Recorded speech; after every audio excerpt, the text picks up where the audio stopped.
Hey guys, welcome back to the channel. This is story about what if Naruto becomes obsessed with Rias part 1. Before I start, please do support for more amazing content and comments. For part 2, do consider to subscribe my channel and share my video to your friends and check out the description as well. Let's start the video. Well shit, it looks like it worked, spoke a grinning teen as he gazed out into the city below. The teen looked to be at least 17, stood at a solid 6 foot tall, and was rippling with compact muscles built for speed and maneuverability. He wore a form-fitting short-sleeved black shirt that was tucked into a pair of black shinobi pants that were taped at the ankles. Over top the shirt he wore a sleeveless crimson-red trench coat that bore a rust-orange spiral which had the kanji for sage at the center of it. On his feet he wore a pair of black ninja sandals that looked like they had seen better days. A pair of shining bright blue eyes glowed even in the darkness of this night, reflecting what little moonlight was able to make it through the clouds. His face was devoid of any fat or blemish, leaving a refined and handsome face befitting someone of royalty.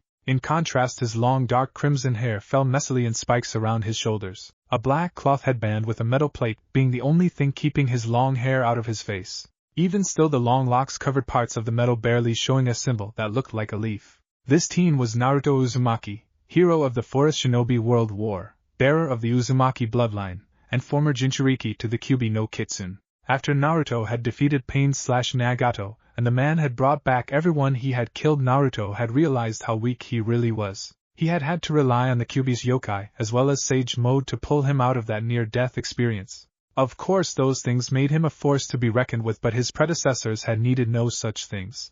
Jiraiya was an incredibly strong nin even without the use of sage mode.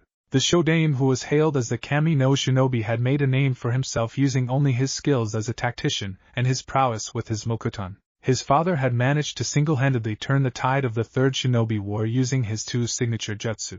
They were all able to stand on their own feet without the use of outside help. They had all made a name for themselves and carved out a part in the history books as legends using their own 2 hands, their minds, and their sheer force of will. After his little epiphany he had decided to seclude himself in Mount Mayaboku, and while there had thrown himself into every possible area of shinobi life he could, abusing the hell out of the Kage Bunshin Jutsu and his own insane stamina. Within the span of a month he managed to learn all the basics he had been denied at the academy due to his status as a Jinchuriki. In another month he had begun to master the art that he was made for, ninjutsu. With his almost bijou level reserves he could toss out S-rank jutsu left and right like Tsunade could toss away money gambling. Not even Jiraiya or the Sandaime could claim such a thing. While his clones worked on that, he had thrown himself into actually learning a taijutsu style. His brawling style was great for unpredictability, but that was about all it could do for him. With that in mind though, he was able to come up with his own style, which he called the Otokumono no Shikata, way of the Joker. The style took advantage of his natural unpredictability and ability to come up with ingenious plans on the fly. Its first stage was him dodging and weaving to learn his opponent's style and make a way to counter it with his own speed and ingenuity. The next stage utilized his massive reserves to pin his enemies down with massive amounts of ninjutsu. The final stage utilized the speed and jutsu usage the previous 2 used, as well as his ability to abuse the Kage Bunshin no Jutsu, making him a true army of one. The next month was spent developing any support strengths he could use in case of emergencies. After he found out from the toads that his mother had been as deadly with a blade as any of the Kirin no Shinobigatana Shishinin Shu, 7 swordsmen of the mist, he had instantly decided to follow in her footsteps. It seemed that his mother's own prowess had been passed down, as he had taken to the art like a fish to water, learning several basic kenjutsu styles within a week. He decided to follow his mother's own style, and make a kenjutsu form that was unique to him. Following the same principles as his taijutsu style, the Esamono no Shikita, way of the trickster, was born. Speaking of his mother, he had met what had remained of her soul inside the seal after an encounter with the Kyuubi. When she told him about what being an Uzumaki meant, he had broken down and vowed that he would make his clan proud and revive the fear and awe that their name had once brought. Doing so had inadvertently unlocked his Uzumaki heritage, turning his once bright blonde hair into the signature crimson locks of the Uzumaki, though they were much darker and vibrant than most Uzumaki.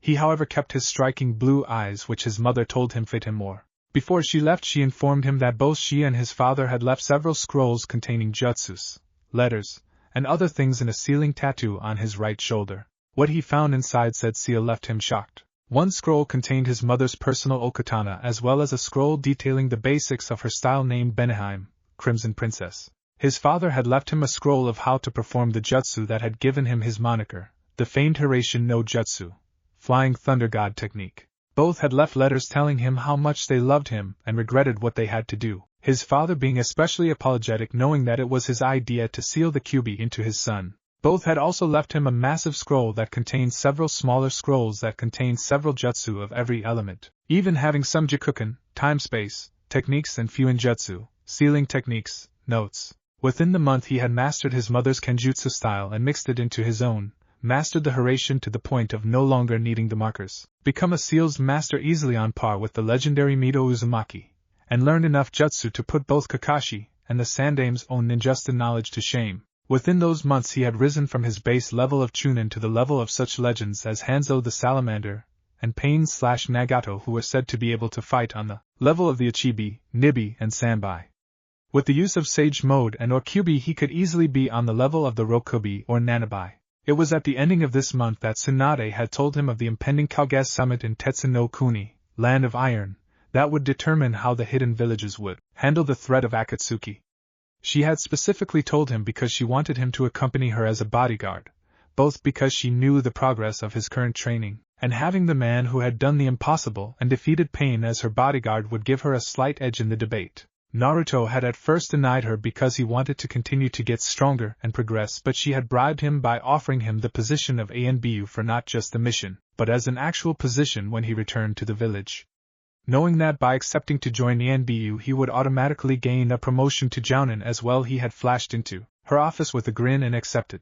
On the way to the summit they had bumped into the current Mizukage, Mei Terumi. When she saw the masked ANBU member, the female Kage had inquired why Tsunade only had the one masked ANBU as her bodyguard. Naruto was playing the silent part, not wanting to reveal who he was just yet, and so Tsunade had merely grinned and told the redhead that he was more than capable of protecting her. Despite the secrecy, the two groups had decided to travel together the rest of the way. The small group had then encountered Gaara with his brother and sister acting as his guards. They too were curious about the masked individual, but Gaara had taken a look at the man and actually smiled, which shocked everyone present. The individual had merely nodded at Gaara, which shocked Mei and her group, as that was more than she had gotten the whole time they had been traveling together. Upon reaching Tetsu and being led to the meeting place, they were met by the other Kages as well as Mifune, the leader of Tetsu and its samurai forces. He had explained that no weapons were to be allowed in the meeting room and any use of chakra, however small, was not permitted. He had then told Tsunade that her bodyguard would have to unmask himself and take off the robe he was wearing to show that he was not hiding anything. In a flourish, the masked individual did just that, revealing the form of a grinning Naruto, shocking all who knew of him.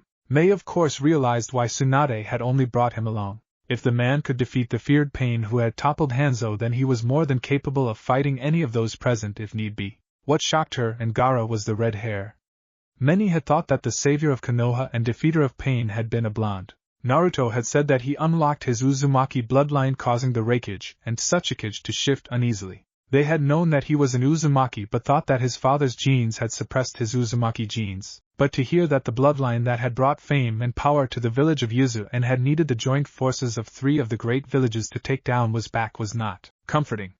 The fact said bloodline was now in the hands of the man who had brought down Pain, had trained under the famed Gama Sennin Jiraiya and Sharingan no Kakashi, and was the son of their most feared and hated enemy, the Kiroi Senko, made matters even worse. The meeting went off as expected, with the Kages bickering like children. Mei and Gaara had both tried to have some sort of input but were instantly shot down by the Raikage and the old Tsuchikage Inoki. Tsunade had merely sat back and let them bicker amongst themselves with her hands steepled in front of her face and her eyes closed. After a rather loud comment from A and his almost breaking the table, the room was overcome with an awkward and tense silence. Taking advantage of the situation, Tsunade had asked, "Are you all done fighting like little children?" Infuriating A and the Tsuchikage. Before they could retaliate, Tsunade launched into talking about her plan of having all the villages, large and minor, joining forces to take down the threat of Akatsuki. Before they could rebuttal, they were yet again interrupted but by the forms of Tobi and Sasuke Uchiha appearing this time. Tobi had then begun to tell them of his Eye of the Moon plan, ranting and raving like the lunatic he was. Before he could finish, though, a sandal met his face, rocketing him out of the room. Before Sasuke could move, he found himself on his back with the same sandal standing on his windpipe, stopping him from breathing. The Kages looked up in awe to see Naruto bowing and apologizing for his rudeness, stating that he couldn't stand it when the bad guy monologued. An infuriated Tobi stormed back into the room only to have a fist smash into his masked face, sending him through the wall yet again. Toby questioned how the blonde was hurting him when the power of his Sharingan should make him intangible. Naruto appeared behind him, his okatana held at the Uchiha's throat. All who saw it were shocked. When Naruto had disappeared, a very familiar trail of light followed him. It wasn't his father's yellow flash. No, it was his own crimson flash. It seemed Konoha once more had the feared Hiraishin no Jutsu in its forces. Toby and Sasuke had retreated, and after seeing Naruto manhandle the two most powerful members of Akatsuki, the other Kages as well as Mifune had agreed to Tsunade's plan. Both Kumo and Iwa had suffered massive losses due to Minato. They did not want to be on the receiving end of his feared jutsu powered by a Bijou. In the end, despite the edge-to-joint shinobi forces seemed to have thanks to Naruto, the Uzumaki had been captured, shocking everyone. However, when they saw the signature fox-like grin on his face as he was taken away, they couldn't help but laugh and shake their heads at the very Naruto-esque action. Instead of the Akatsuki sealing jutsu absorbing the Kyuubi's soul and power, it had instead absorbed Naruto himself, leaving a very happy Kitsune the freedom to use his body and obliterate most of the Zetsu forces with a combined Bijudama and Hiraishin.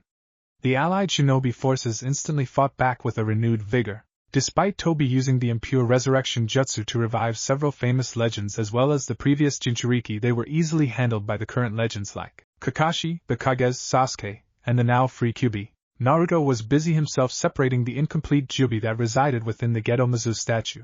Using his vast knowledge of seals, he succeeded and was able to free the sealed Bijou from their prison. The appearance of the other 9 Bijous signaled the end for Toby and his plan. He had brought Madara back, but even the Uchiha elder knew that he could not fight against the combined might of the 9 Bijou, the 5 Kages, and the true heir of the Rikudo Sennin.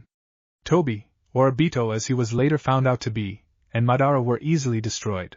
Their existence, as well as a chunk of Hai no Kuni, was wiped off the map by Naruto and the Kyuubi's combined Bijou, Raisin Shuriken no Jutsu. Soon after, the allied forces destroyed the remainder of Zetsu forces, and Kabuto/Orochimaru met a fate similar to Madara and Obito at the hands of Naruto and Sasuke. Soon after, an era of true peace came to the elemental nations. Tsunade stepped down and shocking everyone named Kakashi as the Rokudame Hokage. She of course stated that he was not her first choice, but Naruto had turned down the position. Naruto had explained that he was happy to have fulfilled the wish of his parents and godfather, but peace just was not for him. Even after becoming a full-fledged sage and becoming in tune with nature itself, absorbing the Kyuubi's powers and freeing said Bijou, he had gained a lust for battle. He had grown so used to living his life on the edge of a knife that doing otherwise seemed so foreign to him. And so with the combined efforts of the Bijou, Senjutsu, and his own mastery of Fuinjutsu, Naruto left his world behind for a new adventure. All of this lead up to his current position, standing on a rooftop at night, and gazing out into the city that lay before him. It saddened him a little that this world had destroyed so much of nature, but still he managed to find a park not too far away, and using his connection to nature learned what he could of the world. In the span of 10 minutes he had learned that he was currently in Japan. Luckily they spoke a language similar to his own, and learned of the existence of devils, angels, and the true God. He wasn't too shocked by this, as he had housed a massive construct of chakra that was a force of nature itself for 17 years of his life, which brought him to the question of what he was now. Before he could ponder on the question anymore, his stomach announced its presence with a loud growl, causing the Uzumaki to sweat drop. Wonder if this place has any ramen. And off Naruto went into this new world to do what Naruto did best, be himself. What kind of ripples would Naruto make in this new world? Join him to find out. Naruto had spent his first few days in the new world getting accustomed to the various new things like cars, cell phones, and all the things that came with this modern world. Learning about them and actually physically interacting with them in person were two totally different things. Nonetheless, he had taken it all in stride, and through the use of Henjin Kage Bunshin had managed to build himself quite the stash of money, and using said currency he had purchased himself a good-sized home where he planted dozens of plants in and around the property. He may have gotten used to this new world and all, but he was still born a Konoha shinobi and a sage, and as such he needed to be surrounded by nature to feel at home. Through his first few weeks in the new world he had encountered his fair share of devils and angels that wandered the city and called it home. Being a sage and an Uzumaki had gifted him with a rather decent sensory ability. Nowhere on the level that Sasuke's teammate Karen, who he suspected was an Uzumaki, was, but still it allowed him to sense people in his vicinity, and using said ability he could feel the different beings around him. He was easily able to sense the devils and angels as their energy compared to normal humans, and such was vastly different, and so was made easier to pick out of the crowds of the city. What intrigued him were the interactions between the two factions. He wasn't surprised by the outright hate the majority of the two races had for each other, but rather the tensing one did when encountering someone from the other faction, as if there was a loose ceasefire of some sort barely being held together. He became even more curious when he noticed not only a subset of angels whose energy seemed closer to a devil's than an angel's, but also a vast amount of other creatures. He questioned what had happened in this world's history to not only trigger this evolution, but also the amount of presence the other factions had. His own home world had of course had the Bijou and even a few demons here and there, but due to humans evolving to use chakra, the demon population was so small that they seemed more fairy tale than anything. Though looking at the general human populace, he could hazard a guess that due to humans seemingly occupying a lower spot on the food chain than they had in his world, the need for higher-tier creatures had allowed for the larger number of devils, angels, and other such creatures to coexist. Being Naruto, though, meant that he still had questions that needed concrete answers. He highly doubted that any devil or angel would willingly share their knowledge with him due to the secrecy they seemed to have regarding humans. He wasn't exactly altogether human himself, but he wasn't a devil or angel either, so he would have no luck with that. Eventually he decided to get his answers the shinobi way. He waited patiently and soon enough was able to catch a devil trying to attack and presumably eat a human. The devil was easily handled and restrained using various seals that Naruto was well versed in using, allowing the human to escape while screaming in terror. Unfortunately, the arrogant thing refused to cooperate, and Naruto wasn't exactly a Biki or Anko when it came to interrogation, being a combat-oriented nin. Luckily, a Biki had taught him a jutsu for just such situations. It was a bastardized version of the Yamanaka clan's mind jutsu, but it still worked effectively at getting what you wanted to know out of someone's mind. The chances of them surviving the jutsu without their mind melting into mush, however, weren't so high. Knowing the devil had no qualms eating humans made Naruto's decision to use the jutsu all the easier. Through it he was able to learn about the dark angels who had fallen, and even learned about the great war that was waged between the three factions, culminating in the tense ceasefire that was still currently in effect. He also gained a rather interesting insight as to why there were so many devils running around. It seemed that after the war the three factions had lost many of their numbers, and so the devils had come up with the evil peace system. The system worked through devil-powered chess pieces that would reincarnate humans and other creatures into devils who would then pledge their loyalty to a king and, along with others that the king had reincarnated, would fall under what was called a peerage. He was curious to know if the angels and fallen angels had similar systems to bring up their numbers. Naruto just shook his head at the information though. It seemed no matter what, war was a constant, in every walk of life and every world. He could only sigh at his own jaded outlook. He couldn't be blamed for it though. No matter what, he would always disagree with Obito and Madara's train of thinking, but he could definitely see why they had come to be how they were, and why they had sought to complete the Moon of the Eye plan. Living the life of a Jinchuriki meant that he had been indoctrinated into the dark, seedy underbelly of the human species at birth, something that followed him well into his teens and even now still had a hold on him. It was partially because of his own jaded outlook that he had left his home world in the first place. He was indeed happy that a true sense of peace had come to his home. But that dark part of him nagged him every time he saw the smiling faces of some. He had given his blood, sweat, tears, and innocence to those people. To the same people who were the cause of his horrid childhood. The same people who, even after he had saved them 2 times at the risk of his own life, would have sold him out to Akatsuki if it meant saving their own skin. Sure, they hailed him as their hero now, but that voice in the back of his head always served to remind him that if he had failed he would have been crucified, blamed as the one responsible for the downfall of the world. Not wishing to dwell on such unpleasant thoughts, Naruto burned the corpse of the now long dead devil with a minor katan jutsu and decided to retire to his home. As he left the alley that he had cornered the demon in, he felt 3 sets of eyes watching him. One a devil, another an angel, and the last one was of the fallen angels. The last 2 radiated power in such vast amounts that even when they tried to suppress it, it was easily felt, though fallen angel dwarfed anything the angel could put out. The devil, though was young, yet still seemed to be relatively strong. Wanting to have fun, he looked up at where he knew they were and waved with a big stupid grin on his face. "Hi there." Naruto chuckled on the inside as he felt all 3 of them narrow their eyes in surprise at the action. "You know it's not polite to stalk people. Pretty sure that's illegal actually." And before they could react, Naruto was gone in a crimson flash, the last thing they saw being a foxy grin. "I didn't sense anything from him at all," echoed the thoughts of the 3 hidden figures. One was a well-endowed and beautiful crimson-haired teenage girl who wore what looked to be a school uniform of some sort. The other, not far from her, was a well-dressed man with blonde bangs with the rest of his short, messy hair colored black. The last was a handsome-looking blonde-haired man garbed in a simple white robe with gold trimmings. A few weeks later we find Naruto enjoying the peace of the neighborhood park. He had begun coming to the park regularly at night as, other than his own home, it was the only place that held enough nature for him to meditate properly. However, today his normal meditation was interrupted by the appearance of 3 very unique signatures. One was from the night that he had encountered that stray devil, and the other 2 were a fallen angel and a human with a rather odd power buried in him. None of them were anywhere near strong enough to be considered a workout, so he would just let things play out on their own. Naruto realized though that he wouldn't be able to return to meditating as the fallen angel released their power into the air. It wasn't anywhere close to those he was used to, but still it was enough to irritate him. With a sigh he ran his hand through his long crimson locks and walked to see what all the commotion was about. Naruto watched in interest as the fallen attempted to skewer the human with her tainted light powers. What piqued his interest though was that the devil was doing what he was doing and just watching it all happen. He raised an eyebrow as the fallen finally succeeded in making a human shish kebab, and at that moment the devil decided to intervene on the human's behalf. The human dying wasn't that shocking to him, having seen more than his fair share of death and even having been responsible for some of it. But what really caught his eye was the devil. She was, to say the least, a bombshell.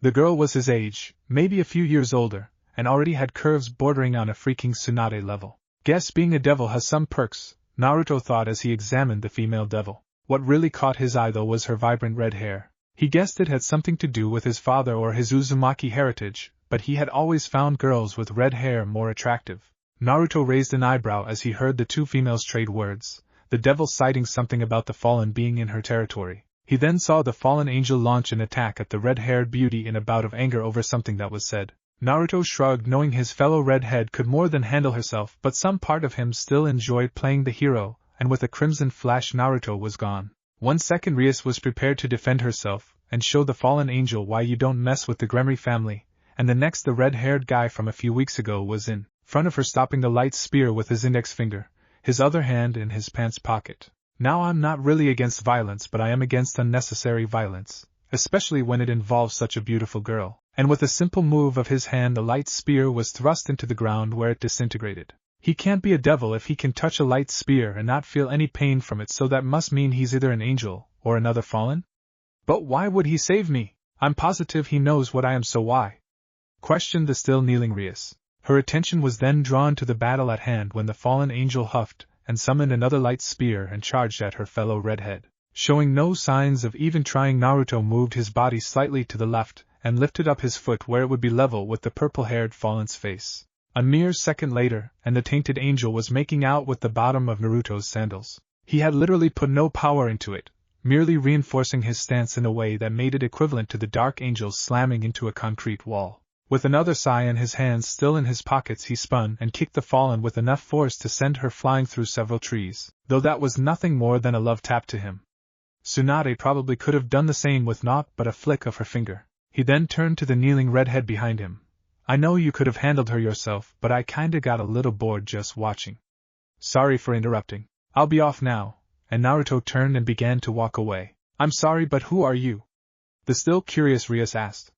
If he was human, then she could have him join her peerage, and if he was this strong as a human, then he could possibly become near ultimate class and become a valuable asset to her peerage. Naruto turned his head and smiled his signature foxy grin. Naruto Namikaze Uzumaki, at your service, milady. Rias blushed at both the formal greeting and the grin that just did something to her before nodding her head in return. Rias Gremory. Nice to meet you, Rias Gremory.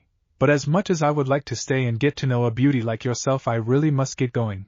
Naruto, his best flirting voice. Before Rias could even say anything, Naruto was gone in a flash of red. Era, so who was Foxy-kun Bucho? Asked the curious buxom bluish black-haired teen who appeared from a magic circle just behind Rias. Someone who could be very useful to have in my peerage, Akino, answered a still thinking Rias. This Naruto person was powerful, much more powerful than he let on. It scared her to think that he may well be on the level of ultimate class already. For that brief second where he flashed away, she had been able to catch a glimpse of his power, and what she saw was unbelievable. Akino then pointed at the human Rias had resurrected as one of her pawns. Era, what about Issei-sen Bucho? Oh, him? Take him back to his home. He'll be fine, and we'll have Kiba bring him to us tomorrow during school, Rias replied, waving her hand nonchalantly. She was interested in the sacred gear Issei had, but Naruto had caught her attention more than the pervert. This is odd to say the least. A confused but still calm Naruto spoke aloud to himself. Whenever he used the Hurration, he would sense two titanic energies for the briefest of moments. While he was in the in-between, he had used the jutsu many times in his world, and all he could see when using it was an almost endless void of inky blackness. The jutsu was a Jikuken, time-space, jutsu, and worked by using the user's chakra to literally create a hole in the universe. Once outside of the mortal realm, you would then create another hole that would lead you to wherever it was that you were aiming to go. Due to the difference in how time flowed in this void realm, the technique seemed to be an almost instantaneous teleportation. The markers his father used were a focal point for his chakra, so that way he wouldn't get lost in the jumps between the realms and end up inside a volcano on the other side of the world. However, Naruto had been able to use the special chakra that was the Uzumaki bloodline to eliminate the need for a marker. He still needed a focal point, yes, but with as dense as Uzumaki chakra was, he could do much the same as his mother had and turn it into physical chains. Using the chakra chains, he would make a sort of handrail to the place he wanted to be and simply follow the chakra chain to its end. However, his curiosity had been piqued when he saw that the void realm he was using to do the jumps housed two massive energies. Using his mastery of the jutsu, he made the first hole into the void realm, and then never made the second hole, leaving him inside the void. This worlds in between was what had made him blink in curiosity. It reminded him of what Jiraiya had described to him that one time on their training trip, that one of his spies, hookers, had slipped him something called LSD. There were various odd and brightly colored orbs floating about, and there was a sense of endlessness to it. On top of that, the whole place was a bleeding mixture of iridescent colors that would have disoriented many. He sensed that other than him there were the two other massive sources of energy, and both came rather close to his own power level, maybe even having more energy than he himself did. Knowing this, a grin of excitement spread across his face. To catch either of the two beings' attention, he flared his chakra, making the ground on which he stood crack. With his grin still on his face, he felt the two massive sources of energy begin to quickly move towards him. It didn't take long for him to see one of the sources of energy, as it was a massive red dragon. He quirked his eyebrow as he saw that the other energy source was what appeared to a preteen dressed in a gothic lowly costume of some sort. The massive dragon grumbled in questioning, "What are you doing here, human?" "Well, you see, I've been looking for someone strong enough to spar with, and I happened to feel your power, so I thought, why the hell not, and here we are," spoke the cheeky redhead. "You have not yet been disintegrated by the gap." "Interesting," Red mumbled in thought. Great Red narrowed his eyes, however, when he felt just how much power this human was letting out.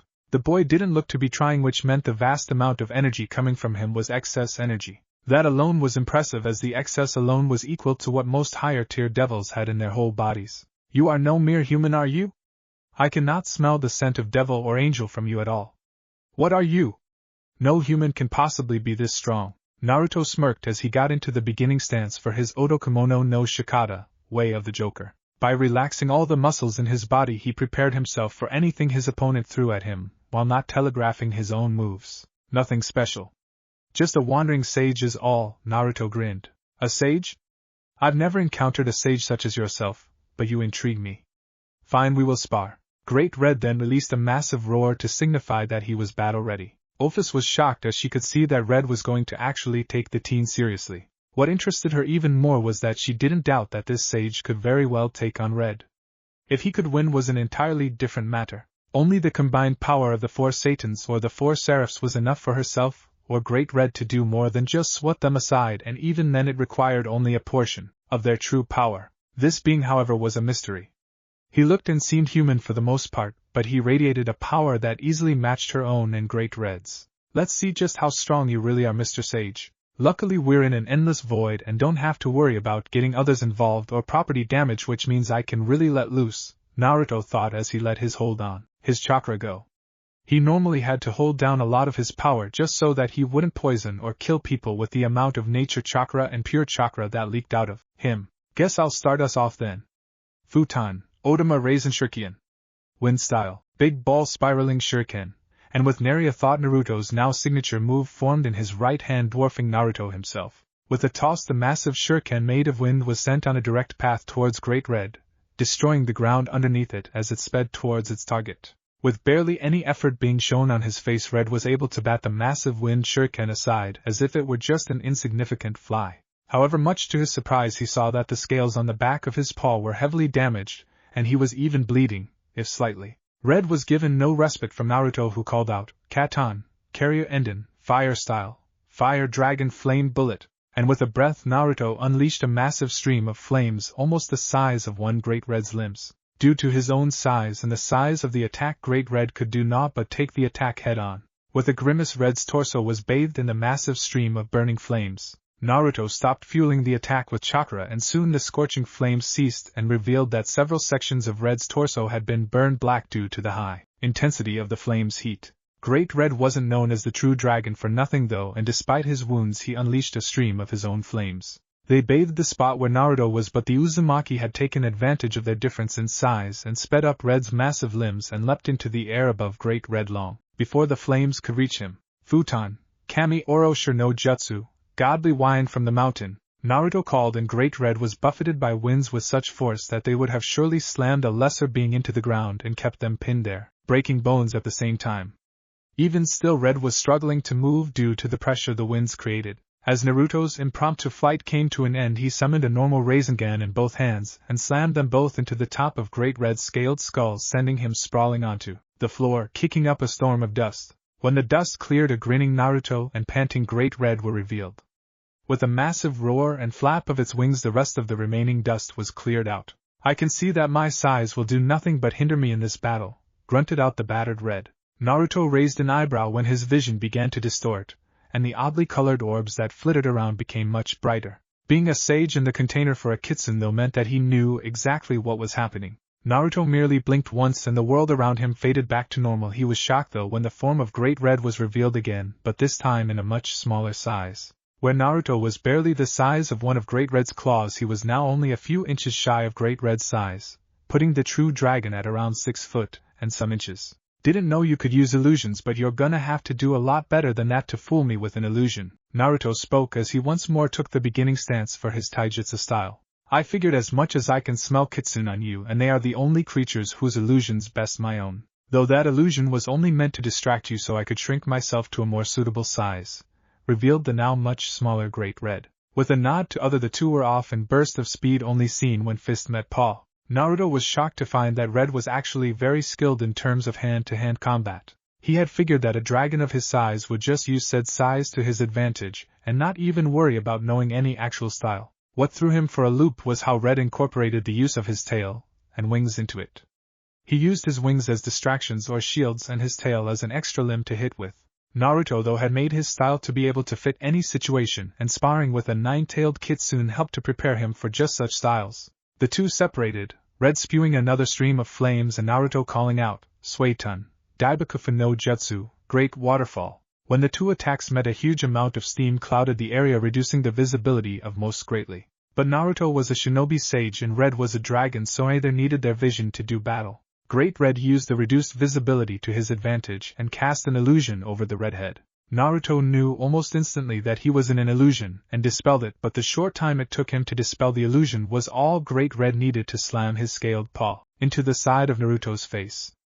Naruto was sent flying out of the misty area and skidding across the floor, red hot on his tail. As Naruto bounced off the ground, Red used his tail and wrapped it around Naruto's ankle and sent him into air at breakneck speeds, a stream of dark red flames following. The flames burned so hot that the air began to steam up around the stream. A few seconds later, the smoking form of the Uzumaki was seen plummeting to the ground, where it crashed, cratering it due to the velocity it had gained from its fall. Even still, Red wasn't keen on letting Naruto have any sort of breathing room. Red took to the air before he once more let loose a stream of flames into the crater where Naruto had landed. The blazing heat from the flames was so hot that the ground they impacted upon began to melt into molten lava, filling the crater with the burning rock. Before Red could even fully stop the flames, he felt a fist smash into his scaled abdomen, causing him to bend over in pain and loss of breath. Naruto didn't end it there though, and grabbed the dragon's skull and slammed it into his knee, though he paid for that as Red's scales tore into his skin and tore off a good chunk of it. Despite this, Naruto spun and heel-kicked the true dragon in the snout, sending the dragon speeding towards the unforgiving earth. A massive cloud of dust and shrapnel was sent into the air as Red's body impacted with the earth.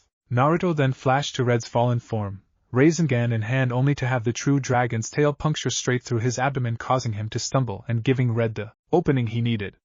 Red used his tail to slam Naruto into the ground repeatedly, using the respite to get himself into a standing position and regain some breath. Great Red then savagely tore through Naruto's chest with his clawed hands, the sage coughing up the blood from his now punctured lung. With a pained groan, Naruto managed to form the hand seals for his next technique, Futon, Kage no Yaiba, wind release, blade of wind. With the formed wind blade in his hand, Naruto returned the favor to Red and stabbed the dragon through the abdomen. Red grunted in pain as the sharpened blade of wind tore through the scales on his abdomen in an attempt to skewer him. Before the technique could fully penetrate him, Red tossed Naruto away, violently tearing his claws and tail from the red-headed sage. Naruto's body tumbled across the ground before finally stopping with Naruto sprawled out on his back. Much to both Red and Ophi's surprise, they heard Naruto begin to chuckle before slowly pulling himself to his feet, a grin plastered on his face. His clothes and cloak were torn in several places with stains of blood covering his shirt and several large patches. But instead of the gaping wounds they expected to see, they say only the smooth and tan skin that lay underneath the shirt.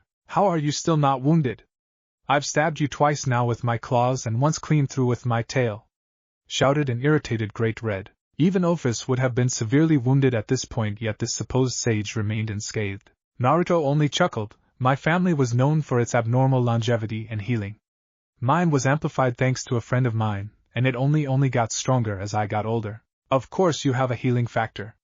Just great. As much as I am loath to admit it, I'm on my last legs here." "One last go?" questioned the grinning Great Red. He wouldn't openly admit it, but he enjoyed battling just as much as any dragon. It was in their very DNA to want to fight and show who was dominant, to show who stood at the top of the food chain. His battles with Ophis were more like spats, and neither really wanted to fight, even if neither would admit to it. But this sage had pushed him to fight like he had when he had been but an arrogant hatchling out to prove his worth, and it had been many a century since those days. Unfortunately, due to how long ago those days were, he had grown rather rusty. Yes, he still had enough energy left over to kickstart the apocalypse, but his body had grown and used to using such massive amounts of energy for such long periods, and he was beginning to feel it. If he tried to use any more energy than what his body would allow, it may actually start physically hurting him. On the sidelines, a gaping Ophis attempted to regain her composure. She had been witness to many a great battle in her long lifetime where blood was spilled by the gallons and even magic flew like the very wind, but these two, their battle was nothing like that. Neither really used flashy magics or spilled too much blood. It looked more like one male dragon fighting another to show who was the alpha, and such fights only involved pure force of will, the very strength in their body, and the cunning they had in their minds. Even still, she knew who had won this fight. Should this sage lose this last little skirmish, Ophis knew that thanks to his abnormal healing factor, which was insanely rare even amongst beings such as them, that he would simply rise once more and be ready to dish out even more. Great Red, on the other hand, truly was on his last legs. From the way they fought, Ophis knew that this Naruto person had gotten to his current level through blood, sweat, and tears, and had fought tooth and nail to constantly keep getting stronger. Herself and Great Red had grown complacent, knowing that they were at the top until recently at least. "Fair enough, as I do want to ask some questions," Naruto grinned. With a nod to each other, the two godlike beings began to charge up their final technique. In Naruto's right hand, gale force winds began to form a vortex that dug out trenches where the winds touched the ground. In his left hand, flames that seemed to melt the very ground around them formed a similar vortex. Naruto recalled when he and Sasuke had performed this technique to destroy Kabuto and his own little Zetsu army. The redhead knew that performing the attack on his own weakened it severely because Sasuke was a much better fire user than he was, being able to recreate the blaze release, but that didn't mean that his version wasn't insanely strong. When performed in tandem with Sasuke, the jutsu had been the only jutsu to ever be marked as a triple S rank kinjutsu. His own version, while weaker, was still a double S rank. The only just as stronger than this was the version he performed with Kurama. Across the way, Great Red mentally grinned as he knew he was going to lose this last little skirmish, as he could feel the amount of energy those two attacks alone had, and they were more than what he could perform right now. Fresh, he could pull off just as much destruction the two attacks could, but he wasn't fresh, far from it. Nonetheless, his pride wouldn't allow him to just give up without going down swinging. Naruto slammed the two swirling vortexes together and let it fly, calling out, "Shikuten, Korin Shippushikoku no Yazurashiki, Scorch Release, Halo Gale Jet Black Arrow Style 0. The very air around the swirling shuriken-shaped technique was almost boiling from the intense heat being emitted while the winds continued to gouge a trench into the ground, several feet deep. With a mighty roar, Red unleashed his own attack, the bright red beam flattening the ground underneath its user and itself due to the pressure the attack emitted. Due to the swirling and cutting nature of the attack, Naruto's empowered Rasengan was able to carve a path straight through the beam of energy. Red closed his eyes in preparation for the technique to hit, only to barely feel the heat and cutting power graze his side. He looked behind him to see that the destructive technique had curved around him and miles away exploded, making a crater several hundred feet deep and several hundred feet across. Red only chuckled before falling to the ground in exhaustion. You never quite explained me to why you're following me, Naruto asked as he calmly walked to his home, an equally calm Office walking beside him. It's simple.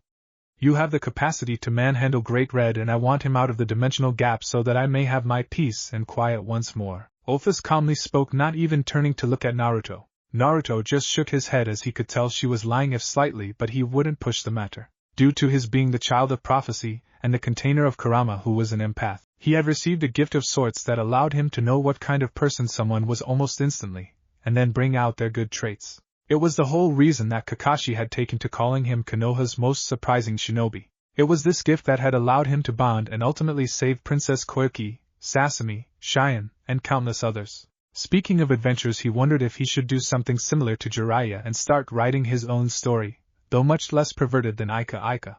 Kami knows that his whole life was just as good if not better than any action, drama, or adventure book. He also wasn't a fan of his rather underhanded way of getting money right now. Using shadow clones, henge, and some minor genjutsu was easy, and being a shinobi meant that it wasn't exactly against his morals, but it was rather tedious and bothersome. As he mulled his new idea over in his head, he could sense that a certain red-headed devil was trailing him and his new house guest. He had no problem with it, as she wasn't really causing him any problems, and he'd be lying if he said that he didn't find her very attractive. He had met many beautiful women through his journey and had become quite close with a lot of them. Hell, he had housed an orange-haired vixen who had hounded him near constantly to be her mate, and had attempted to seduce him on several occasions. Being honest with himself, he had grown quite fond of Kurama during his 3-month training stint on MT Maiboku.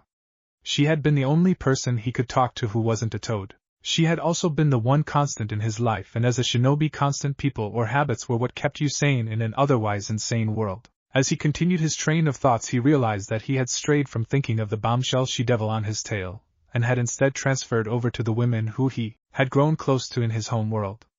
Part of him was sad that he had left them behind, but another part of him knew that even had he stayed, that it wouldn't have worked out. If he had become romantically involved with any human, he would long outlive them and possibly his own children. Uzumaki longevity powered by Bijou Chakra and Senjutsu meant that he was going to live quite a long life. His ancestor Mito had lived well into her hundreds, and that was because of her Uzumaki blood alone. Kurama would have been the only candidate for perfect spouse/mate, but due to her being a bijou and not but a construct of chakra, kids were out of the picture. With a sigh, Naruto unlocked the door to his home by biting his finger and smearing blood on the handle, which only received a quirked eyebrow from Office. Naruto merely waved off the unasked question with, "I'll explain later." He then allowed Office in before he spoke out loud, "You're more than welcome to come in, Rias." He then walked in and left the door open only for said crimson-haired devil to walk through the door and close it behind her. Both women raised an eyebrow at the other before they followed Naruto to his kitchen, where there was a chest-high island made of black marble with rather tall chairs of black wood surrounding it. The two females took a seat across from the other, and Naruto walked to his fridge. "Anybody want anything? Water? Soda? Booze?" Office spoke first, not tearing her gaze from Rias. "Water." Rias did much the same. "Tea would be lovely." Naruto nodded and grabbed the two their desired drinks, heating Rias tea with a minor katan jutsu. He grabbed himself a beer, which Rias raised an eyebrow at. "Old enough to kill, steal, and breath fire, old enough to drink and fuck was my people's motto, more or less," Naruto said, answering her unasked question. Naruto then seated himself, "So I can assume that the both of you have some questions, most having to deal with who I am, what I am, and where I came from, right?" Both girls nodded at that. Naruto took a swig of the beer, then ran his hand through his rather long crimson hair. "Well, better get comfortable, cause it's a rather long story." By night's end, Naruto had recounted to them the rather long tale of his birth and the battle that eventually became the Fourth Shinobi World War. He had left out the smaller details like meeting Haku and such, not out of mistrust but more to keep it short and sweet, as it was the abridged version had taken him almost 2 hours to recount, which didn't include the little Q8 portion where he had to explain some of the basics like chakra, shinobi ranks, kekai genkai, and the like to the two females. "Okay, so let me get this straight. You're a ninja sage from another dimension who near single-handedly brought ultimate peace to your world, ending generations of hate, grief, and darkness. You are also pretty much a deity-level being due to circumstances from your birth and events throughout your life which culminated in you being your world's child of prophecy. About sum it up," spoke a surprisingly calm Rias Gremory. "It was far from being single-handed, but yeah, that's the gist of it," replied the Uzumaki. "Join my peerage," spoke a now confident Rias. There was no way she could pass up the opportunity to have such an amazing power in her peerage, even if turning him took all the remaining pieces she had left. Before I either accept or decline your offer, can I ask you one question? Naruto asked. Rias nodded her assent. If he was really going to join her peerage, then the least she could is let him ask a few questions. Why did you wait for that fallen to outright kill the boy? We both know that you had more than enough power to stop it from even happening in the first place, Naruto asked. Rias seemed like a decent enough girl from what he could tell, but letting the brown-haired teen die when she had the power to stop it struck Naruto as odd. There had to be some ulterior motive there. Rias sighed as the answer was one she doubted Naruto would like. In order to be able to successfully reincarnate a human or other creature into a devil, they must either be close to death or freshly dead, otherwise it would more energy, or fail completely. So does that mean that if you wanted another devil to become part of your peerage, then you could use an evil piece on them? Yes. I don't exactly know how the pieces themselves work, but I know that their purpose is twofold. Turn the receiver into a full-fledged devil, and then mark them as a part of the user's peerage. Would that mean that having devils join your peerage would require less pieces due to having to use less energy to turn someone into a devil? I can't say. The only person who could fully answer that question would be their maker, one of the four Satans, Ajuka Beelzebub, Rias answered truthfully.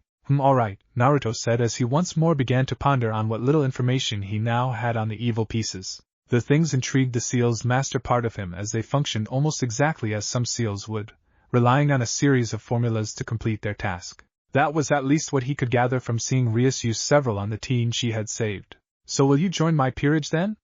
An anxious Rias asked. Before Naruto could answer, Ophis beat him to it, finally speaking up for the first time in a while. PFT, good luck with that, girlie. Turning an irritated gaze at her fellow female, Rias finally asked the question that had been bugging her for quite some time.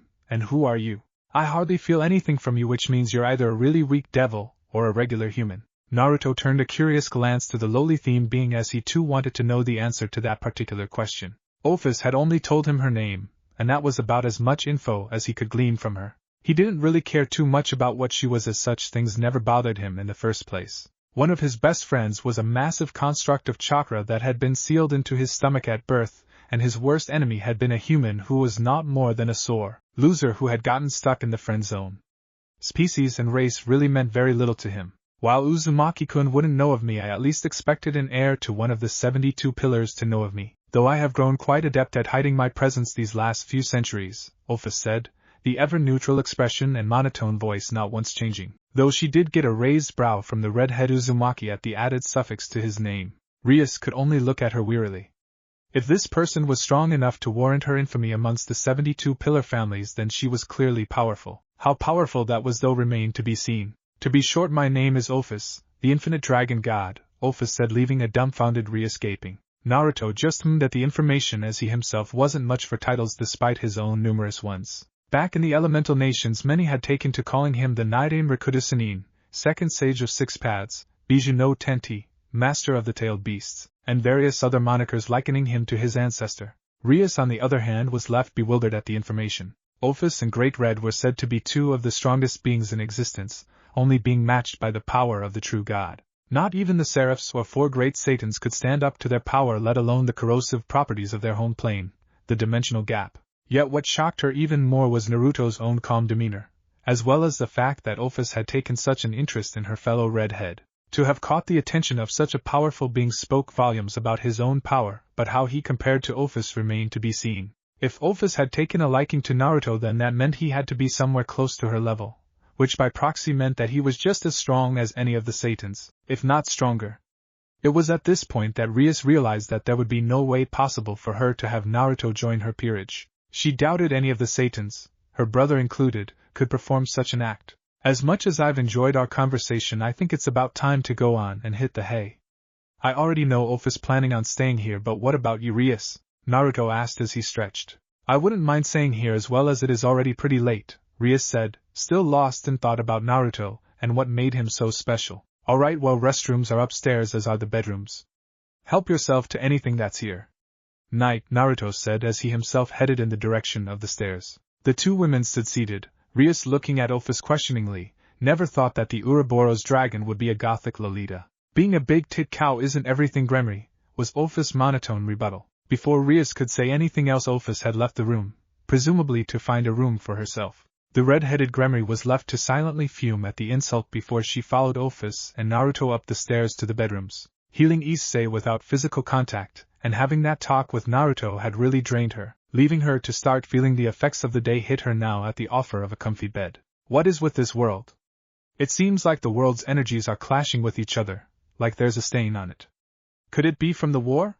Pondered our favorite Uzumaki. He hadn't had the chance to properly acquaint himself with the natural energies of this world, and due to the large differences between his own and this world he was afraid that it would cause him problems if he tried to use Sage Mode. However, when he reached deeper into the earth, into the subconscious of the world, it seemed that it was all out of balance. He sensed remnants of what seemed to be a more potent form of the energy the angels used, although there was something very odd about them, and a heavy sense of dread and darkness that seemed to surround a dense mass of, well, for the lack of a better word, evil. The amount of malice and darkness that came from the mass was something that dwarfed that of anything that he had ever felt before. He doubted that not even the hatred that had once held a chokehold on his world could even compare to it. It all deeply troubled the redhead, as he knew that for something like that to occur meant that something cataclysmic must have happened in the past to leave such a scar on the world. It had taken decades of war, the creation of the Jubi, and the weakening of the Shinju to wound his own world, resulting in the underlying darkness that perverted the elemental nations until he had taken the burden of the world on his own shoulders to solve the problem.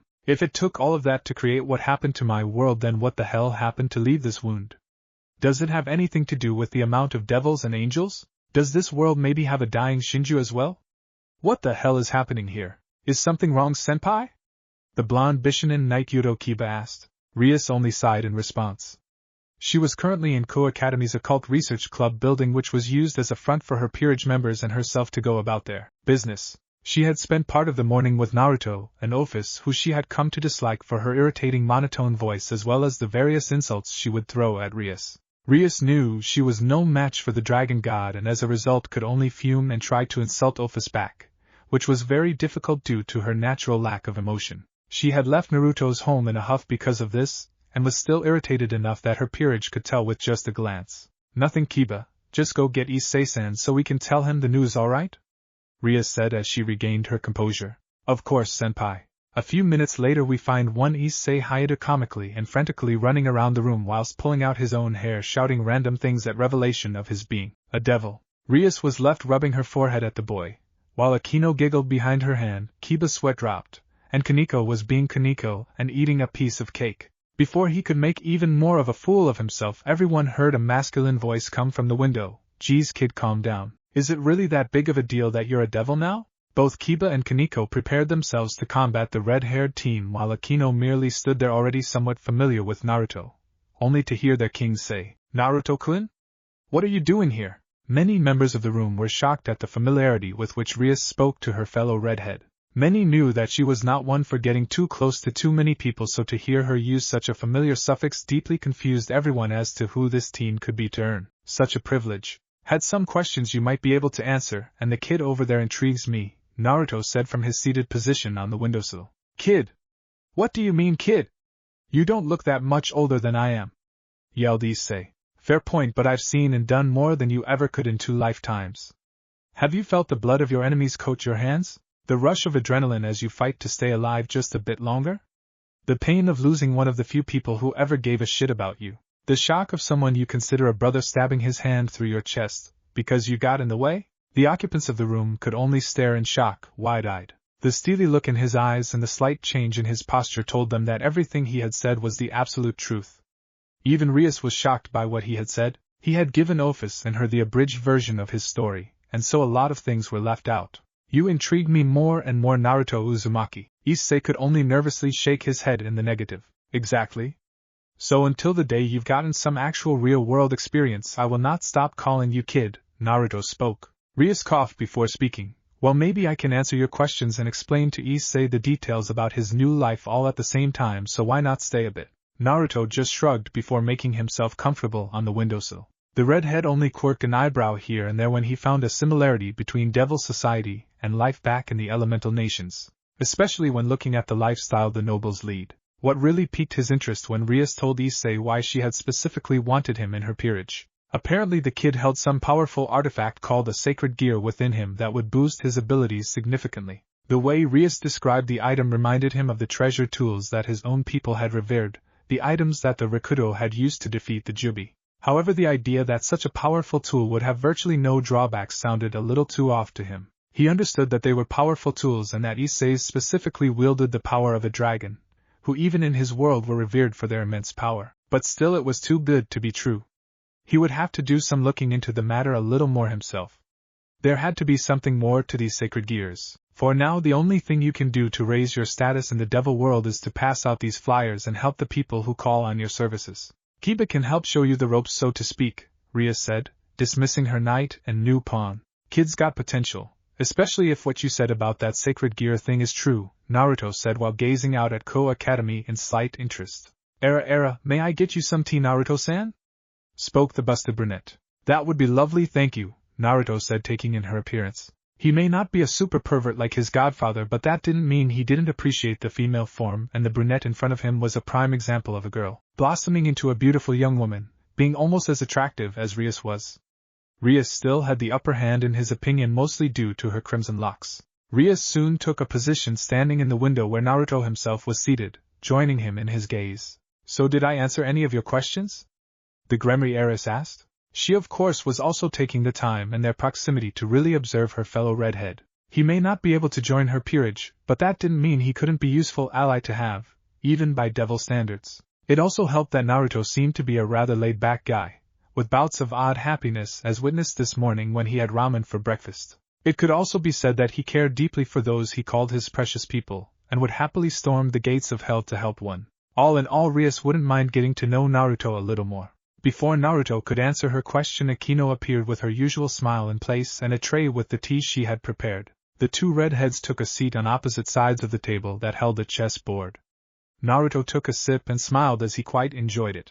Turning to Akino, he offered her a small smile. This is some really good tea, Naruto said, trailing off as he realized he had never gotten the girl's name. Akino Himejima, Naruto-san. I am Bucho's queen, Akino said, bowing to Naruto at the end. Naruto just smiled at her again and said, and my name is Naruto Uzumaki. Nice to meet you, Akino-chan, and thank you for the great tea. He may not have been well-mannered, in any sense of the phrase, growing up, but both Jiraiya and Tsunade had beaten it into him, in Tsunade's case literally, that he had to at least know how to conduct himself in front of others. Turning to Rias, he calmly spoke, not all of them, but you did answer a few of my more trivial questions. Rias sighed. If they are anything like the ones you had last night, then I would say again that you would either have to ask someone like my brother or even my parents to get your answers. Naruto copied the sigh before nodding. I figured as much. Well, why don't I introduce you to my peerage in the meantime? Rias asked with a small smile. Naruto returned the gesture and nodded his assent. Well, you've met my queen Akino, and my pawn Issei. The blonde that left with him is my knight Yudokiba, and sitting right next to you is my rook Kaneko Tuju. Hello, was Kaneko's only greeting. What is it with this place and emotionless Lolas? Is that their export or something? Naruto thought with a deadpan look, but Rias is hiding something. There's someone here who is also tied to her in the same way the rest of her peerage is. Why is she hiding them though? Naruto thought. Being so close to them, Naruto could see that the evil pieces connected all of them through some way or another. Whether it tied them through their respective energy pools or through even deeper means, he couldn't tell. If he had the Byakugan or something, then he would probably be able to see whatever it was that connected them clearly, but as it stood right now, all he could do was feel some sort of connection. But if she's keeping them a secret, it's probably for a good reason, and if so, why would she tell me? I'm pretty much a stranger to these people. So Kaneko, you know Senjutsu? Naruto asked. Being a sage meant that he could of course sense nature energy, and those that were more easily able to use it, and if his senses were anything to go by, then Kaneko had that in spades. Oddly though, it looked like she hadn't tapped into the energy source yet, which meant she either didn't know about it, or just didn't have someone to teach her how to use it, and, with how dangerous it was to use Senjutsu, that could be a lethal mistake. How do you know of Senjutsu? Asked the shocked loli. Naruto smirked as he looked the silver-haired girl in the eye before he began to gather the nature chakra that was present in the nearby trees. Kaneko and the others could only watch in shock as Naruto's eyes went from being shining sapphire gems to crimson-red rubies. Kaneko was the only one could also see that his pupils were no longer round but were now slits, much like a cat's were. She could also see that deep, almost whisker-like marks began to appear on Naruto's cheeks, making him look even more animalistic than he already did. As he opened his mouth to talk, they could all clearly see that his canines had lengthened and become sharper. Because I'm a perfect sage, my dear little kitty. Miles away atop a rather tall building, a black-haired busted woman with cat ears and a cat tail to match awoke and narrowed her amber eyes as she felt a pulse of energy that was similar to her own. Senjutsu? But who else could use so much of it? Naya? Rias was as equally shocked by this revelation as Kaneko and Akino were. Naruto had mentioned that he was a sage but didn't mention why, so she had figured it was more of a title rather than it meaning anything. A sage, but how? A still shell-shocked Kaneko asked. It kinda runs in my family. My clan's ancestor was called the Rikudo Sennin, and my godfather was the one to actually introduce the technique to me. I was able to later master it to such a degree that people started calling me the Nidain Rikudo Sennin. Kaneko muttered, her white hair covering her eyes from being seen. Rias and Akino looked at the girl in curiosity and concern, wondering why she had gone so quiet. While she was rather monotone, she was hardly ever quiet, and was if anything very outspoken with her thoughts on people and situations. To see her so quiet was something they hardly ever saw. Run that by me one more time, kitten, Naruto said as he released his hold on nature chakra, turning him back into the sapphire-eyed teen he usually was. Can you teach me? Kaneko asked again, only slightly louder as to barely be heard. Naruto shrugged as he picked up his cup once more. I don't see why not. I must admit that it is a rather useful thing to know, and it would be such a sad thing to waste. What Kaneko did next shocked everyone there. She hugged Naruto as hard as she could, smothering her face in his black shirt, and crying small thank yous. Naruto's eyes softened as he wrapped his arms around the small girl, realizing why this meant so much to her. He didn't know the specifics, but he would hazard a guess that Senjutsu, or a sage, had been responsible for traumatizing her deeply enough that she was afraid to use her species' natural ability. In a way, she was afraid of what was essentially a rather huge part of herself, and his heart went out to her, as he knew that feeling all too well. To fear something that was with you since birth was in a way the same as being frightened of yourself, and that was never a healthy thing for the psyche. Kaneko, on the other hand, was overcome with emotion. She may have been small when it happened to her, but she knew her sister like no other, and so knew that what people had said happened was not the full truth. Nonetheless, she had seen what Senjutsu had caused and was afraid of what else it could cause. To see someone like Naruto so effortlessly use it, and still maintain such a calm aura around him, meant that he knew the positives and negatives to such a powerful skill. If he could teach her to do the same, then she would never have to fear the what-if situations anymore. Rias and Akino just watched on with small smiles. They both knew why this meant so much to Kaneko, and they were happy that she could finally find happiness without having that fear hanging over her head. Of course, the situation with her sister was still very much so a thing, but that didn't mean that she couldn't enjoy the happiness that Naruto had brought to her life. You just keep getting more and more interesting, don't you, Naruto? Rias thought. Breathe slowly, Kaneko. Do not let anything bother you.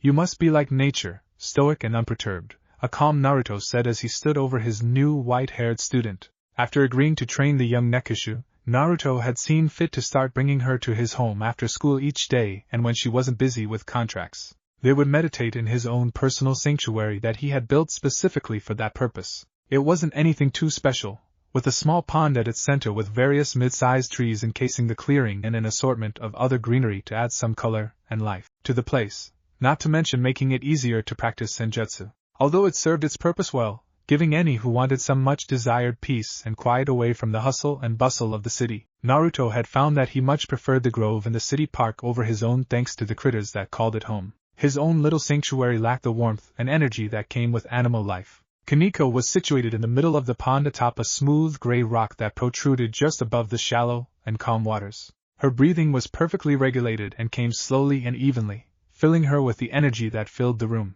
Naruto stood barefoot and shirtless just behind her, letting the cool water of the pond coalesce around his ankles. A small smile appeared on his face as he looked down at his young Nekishu apprentice. It had taken a few weeks of arduous work to get her to this point. The hard part had nothing to do with Kaneko's capacity for meditation. In fact, the Rook was a natural at it. What had made the past few weeks so hard had been her deeper emotions and fears of Senjutsu. She may have acted stoic and emotionless in front of almost everybody, but deep down she was just a scared young girl with a plethora of built-up emotions, most of them negative. It had taken quite a bit of time and effort for Naruto to bring down the walls that she had built around herself. When he had finally succeeded, the young Nico had been rather emotional. Did she still hold any fear of Senjutsu? Not at all. Did she still have some problems with the sister that had abandoned her? Very much so. Despite that, though, Naruto had been able to encourage her to move past those feelings and save them for the appropriate time. Kaneko was still mostly the person she had been since she was young, a stoic, blunt, young girl with a penchant for sweet treats, and dislike for perverts. However, she had taken quite the liking to her sensei, and whenever he was around she could be found seated on his lap or at his side clutching his arm, the whole time a barely noticeable blush present on her otherwise blank face. Naruto had of course only chuckled and let the girl be, as he remembered acting almost the same way with the Sandaime when he was younger. In the same way that the old Kage had been a role model for him, he was now a role model for Kaneko. She still didn't exactly know how skilled he was with senjutsu, as, other than the one time in the club room, he hadn't used Sage Mode or even any nature chakra around her or any of the occult research club members. Speaking of said members, he had gotten to know all of them quite well. He and Akino could frequently be found talking and sharing a few laughs with each other, usually because Naruto was telling her one of his pranking stories from his youth. That or they were simply sharing a cup of tea that the Busta Devil had made. Naruto and Kiba had bonded over their mutual love of swordplay, and were usually sparring with each other when the chance arose. The spars were never serious, both using Bakken and talking as they traded blows. Kiba had yet to best Naruto in any of their skirmishes, but enjoyed them and appreciated the chance to improve that the spars presented. Naruto enjoyed torturing Issei a great deal. He would often treat the wannabe harem king the same way Kakashi had once treated him, and when he wasn't confusing or irritating the pervert, he was pranking him because of his perverted tendencies. Rias and the rest of her peerage would often get a good laugh or two from watching the pervert suffer. Even Office had cracked a smile after a particularly elaborate prank that had left Issei wearing lacy lingerie and locked in the female locker rooms where the kendo club had found him. Needless to say, Issei hadn't been able to show his face around school without being laughed at for a while. His relationship with Rias was interesting to say the least.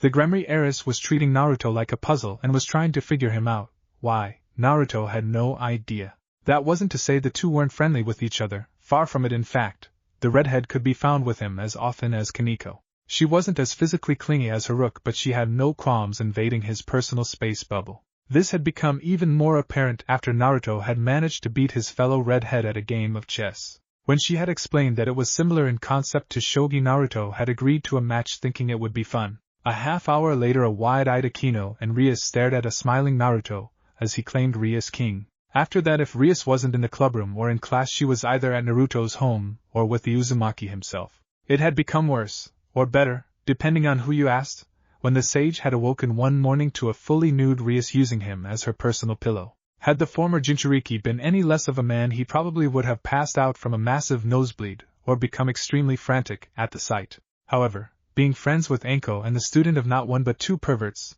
one a self-declared super pervert, had left Naruto a little dulled to such things, though, especially after 3 years of following Jiraiya into various brothels and strip clubs for information. Sure, his instincts were practically screaming at him to take the devil right then and there, and he would be lying if he said that he hadn't been highly aroused by the view. But he was still Naruto Uzumaki, and Naruto Uzumaki's willpower was the stuff of legends. All of this meant that when Rias awoke, she was shocked to find Naruto not ogling her lustfully or panicking over her naked presence, but simply gazing out his window as the sun slowly began to rise over the horizon. While being nude didn't bother her in the least, she knew that her figure could turn the heads of any man, and some women, even fully clothed. She was further shocked when Naruto gave her a simple, "Good morning, sleepyhead," before getting out of the bed and heading to the kitchen to make breakfast. After that, it became a routine for Rias to sleep with Naruto in his bed. She also became even more fervent in her pursuit to know more about Naruto, though trying to get a rise out of him. Those sexual advances had been added to that mission list as well. Opha's relationship with Naruto was an odd one. She wasn't always around, off doing whatever it was a dragon god did, but when she was around she wasn't too far from Naruto. The gothic Lolita would usually return with questions about Naruto, and more often than not he would answer her truthfully. None of the questions were too prying, but were more probing in nature instead, a little more subtle than Rias' own way of trying to get his story. Ophis had also taken to mocking Rias in her ever monotone voice any chance she got, and this had sparked a sort of rivalry, although nobody could tell if it was reciprocated or not, as Ophis' blank face made it very difficult to discern her thoughts and feelings. All in all, it had been an interesting few weeks for all of them. Naruto felt a little more comfortable getting close to all of them, knowing that as devils them dying of old age was very unlikely, if it was even a possibility at all. That was another reason that Naruto had entertained the idea of getting to know both Kaneko and Rias on a more personal level. He dearly missed the relationships he had back home, but the redhead had long ago realized that he would have to come to terms with both his own immortality and his friends' and pseudo-family's mortality. With Rias and her peerage though that wasn't exactly a dilemma. Rias had once let it slip that her elder brother Serzex was actually a few centuries old, and her father and mother were much older than that as well. Yet her brother looked no older than 20-something and her parents were much the same. Even with this knowledge though, Naruto was a little wary of starting any sort of relationship like that. It was true that he had 0 enemies in this world, with not one soul knowing his past and who he really was, with Rias, Kaneko, and Ophis only knowing bits and pieces of it at the most. Still, his instincts were telling him that something big was in the works, and he had no doubts that he would more than likely be pulled into whatever it was, whether he liked it or not. He had a strong feeling that it involved whatever it was that had left a scar on the planet, and that odd light power that was with it. For now though, he would focus on getting everybody as ready as he possibly could, starting with Kaneko and her senjutsu. Good Kaneko. Feel the energy that flows through the trees, the water, and even in the ground. Let it come to you, Naruto coached. Despite not showing any outward sign that she had heard him, he knew that Kaneko was hanging on his every word. The smile on his face grew larger as he noticed that the nature chakra present in his little grove was flowing towards Kaneko in manner similar to a calm river's flowing waters. In fact, the water of the pond began to ripple and form small, barely noticeable rivers as the nature energy flowed over it to get to the young Nekishu. This method was a lot harder than the way he had accomplished his sage training, as he had been exposed to massive amounts of nature chakra thanks to the toads of empty Maiboku. But unlike him, Kankyo didn't need to adjust her body and energy pathways to the power that nature chakra offered. The Nekishu race looked to be born with a natural inclination to the earthly energy source, almost like the Uzumaki, Senju, and Uchiha clans. The aforementioned clans had this because of their common ancestor, the Rakudo Sennin. Naruto hadn't the foggiest idea why the Nekishu had the same, if not much stronger, link to nature, but he wasn't a scientist or historian, so it didn't really concern him all that much. Okay, now you have to be very careful. You're going to experience a spike in power that will make you feel like you can take on the world. Don't react to it. You must maintain your calm and properly regulate the nature chakra throughout your body before you can even think of using it, Naruto lectured in a soft voice so as not to disturb Kaneko. Heeding Naruto's words, Kaneko managed to quell the urge to burst out in happiness at the feeling of nature's energy flowing through her. She had experienced the sensation before several times, but this time was different because she wasn't being controlled by her fear of the power or the power itself. She was one with the power of nature, and with that came a sense of surreal calm and awakening. As soon as she felt that she had a proper handle on the nature chakra within her, the silver-haired rook opened her eyes and had to resist the urge to do something out of character. Thanks to the senjutsu, she could now see much differently than what most anyone could. Before her she saw the life force of everything in the grove. The plants, the little bugs that scurried to and fro in the underbrush of the bushes, the small fish that Naruto had in the pond. It was like seeing for the first time, but with the self-aware realization of the act.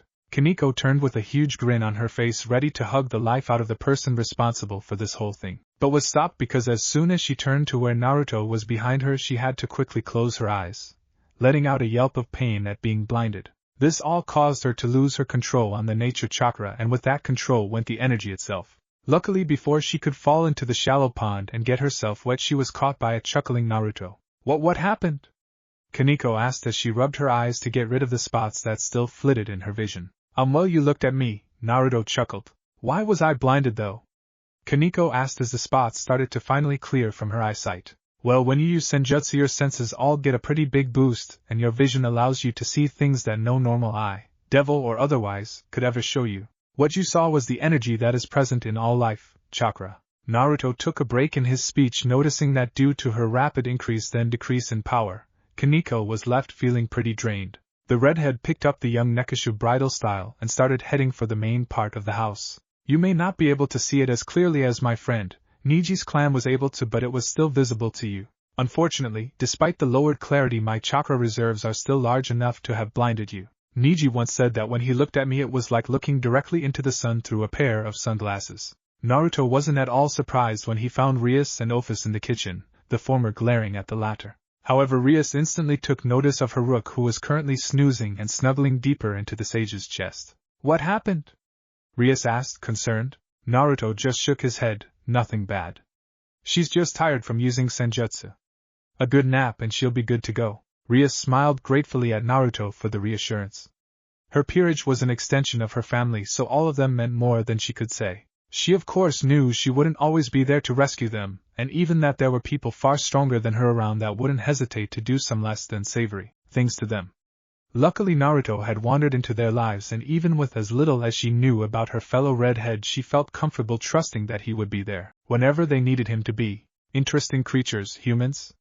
Don't you agree? Before Naruto responded, he observed the man that now stood to his right, sharing his position atop a rather tall building looking over the city of Kuo. Out of his peripheral vision, Naruto could see that the man was well into his years, looking to be somewhere in his 40s with red and blue eyes and matching gelled hair. If Naruto wasn't friends with an Uchiha and Hyuga, he probably would have considered the man's eyes to be odd, but as it was, he barely raised an eyebrow. The man continued, unperturbed by Naruto's lack of response, capable of amazing acts of bravery and intelligence, as well as power beyond what many think is possible, even by devil standards. Naruto decided to voice his own opinion. Yes, but they are also capable of enough depravity, greed, and maliciousness to make one wonder who the real devils are. If the man was surprised by Naruto's answer, he didn't show it.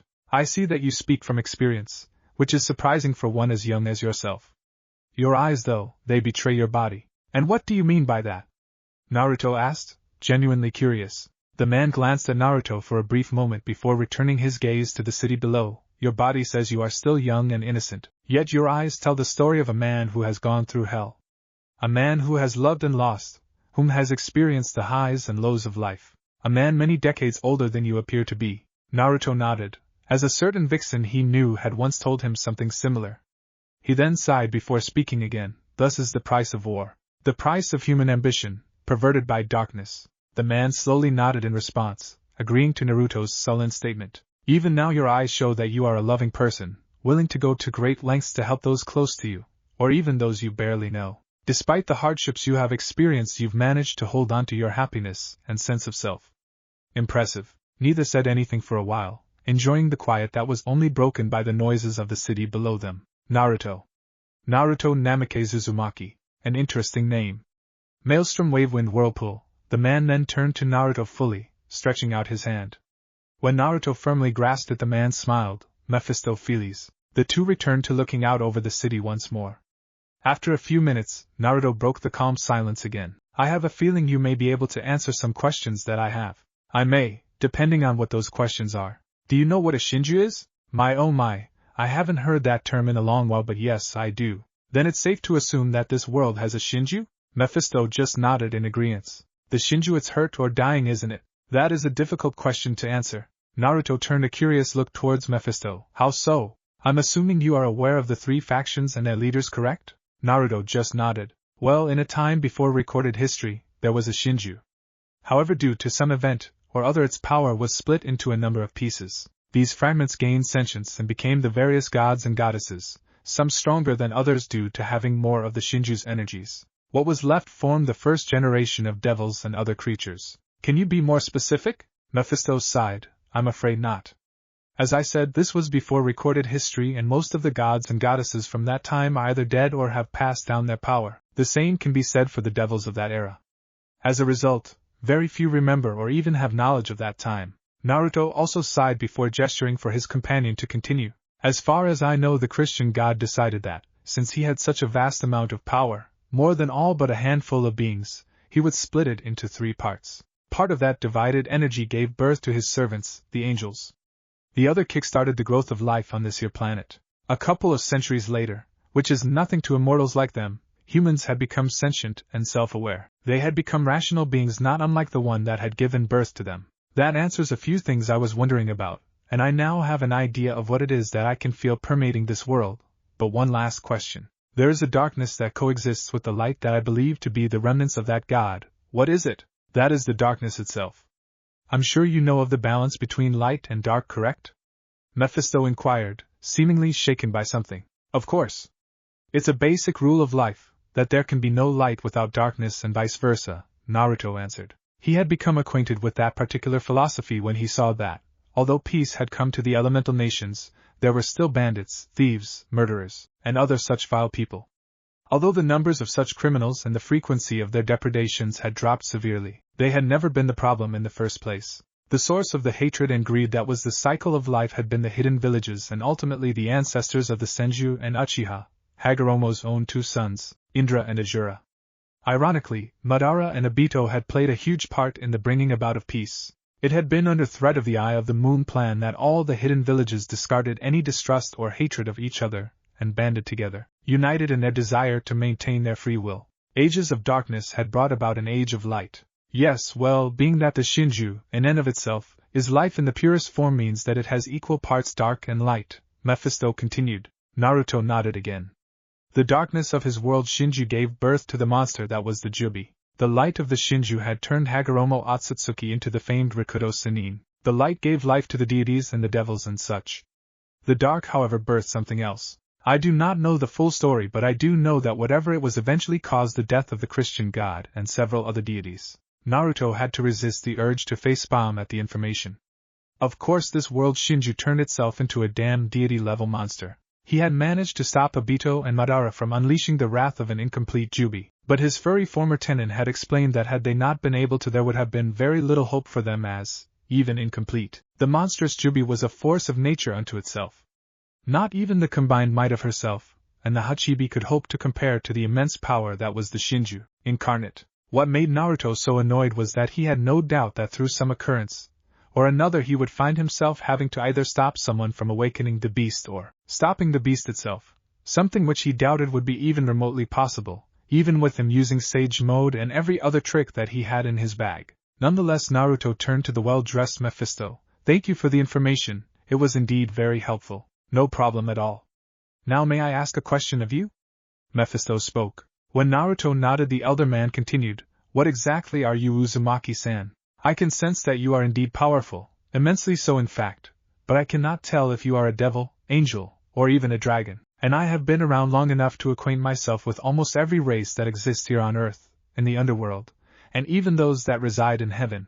The redhead chuckled at the question and the annoyance that he seemed to be causing the elder devil. Well, I can tell you for sure that I am none of those things. Mephisto racked his brain for an answer but refused to acknowledge the one possibility. After some time of racking his brain, he finally came to a seemingly impossible conclusion. You can't be human, can you? Again Naruto chuckled, this time at the expression of obvious confusion and shock on his new friend's face. Once upon a time, although even that is debatable thanks to the circumstances surrounding both my birth and my mother. But no, I don't think I can say I am human anymore. Mephisto's face grew even more confused at the vague answer. Then what are you? Naruto shrugged with an amused smile firmly in place. Nothing but a wandering sage looking to see all the world has to offer. As soon as Naruto had uttered the last syllable, he was gone in a flash of crimson. Mephisto laughed aloud at the answer as well as the speedy exit. You are a most interesting character, Uzumaki-san.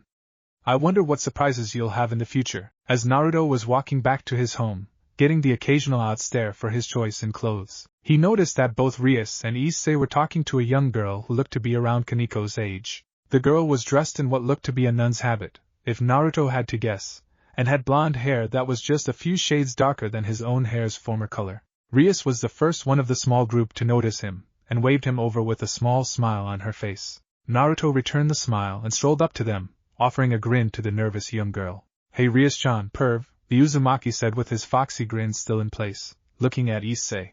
Issei decided it would be best for him not to respond to the jab, and so he only nodded. Naruto turned to the young nun. And who would you be? The blonde girl smiled brightly up at Naruto. My name is Asia Argento. I wouldn't recommend doing what you're about to do, Rias. Naruto muttered to his fellow Red as they walked back to Koa Academy, Issei trailing behind them just out of earshot. Rias turned a stiff glance at Naruto, realizing that he knew what she was planning to do. Remembering that Naruto was far more experienced when it came to leading people than she was, she decided to at least hear the sage out before continuing any further. Seeing Rias was willing to listen to him, Naruto called out to Issei, a perv. Me and Rias-chan have some stuff to talk about. Tell everyone that we'll be back in a few. Before Issei could even get annoyed at Naruto's nickname for him, the two redheads were gone in a crimson flash. The sage and devil duo reappeared at a small cafe only a few minutes' walk from the academy. The place had caught Naruto's attention when he had gone out with Kaniko after one of their daily training sessions. It had the kind of sweets that appealed to the Nico's taste buds, and the sense of warmth and comfort it gave off reminded him of a certain ramen stand that he had frequented throughout his life. It also helped that the owner of the place, a Keisuke Yamada, reminded him of Tuchi Ichiraku a great deal, and even had a daughter who worked at the cafe with him. Naruto was saddened to find that they didn't serve the sweet ambrosia that was ramen, but could make do with the sweets and tea they made. Speaking of the father-daughter duo, Fuyumi appeared with a bright smile at the table Naruto and Rias occupied. Ohio Uzumaki-kun. What can I get you and your friend today? The waitress asked, giving Naruto a wink when she said friend. Fuyumi was a cute young woman only a year or so older than Naruto, and stood at the tall, for a Japanese woman, height of 5 foot 6 inches with doe brown eyes and chestnut hair that fell in slight waves to just below her shoulders. Naruto gave the girl a friendly smile. I'll have the usual, thanks Fuyumi-chan. Rias glanced at the menu before turning to the waitress. And I'll have green tea and a taiyaki, 1. The brunette gave the two another bright smile before saying, coming right up. Be back in a few. Wanting to ease into the inevitable seriousness that would soon pervade their conversation, Rias spoke. Would I be right in guessing that you know this place so well because of Kaneko? Naruto gave his fellow redhead a small chuckle before nodding his head in assent. Yeah, that girl does love her sweets. But the owners of this place are also really nice people and the atmosphere is comfortable. Rias looked around at the modestly furnished cafe, with comfortable-looking black leather chairs alongside clear plastic tables. There was also a small stage with a mic and acoustic guitar, leading Rias to assume that they had an open mic night. The walls were painted a light black, and there were curtains of the same color draped over the windows to make the room much cooler than it was outside as well as block out the sun. The far wall behind the mini-stage, however, was a huge chalkboard that various people had doodled and written different things on.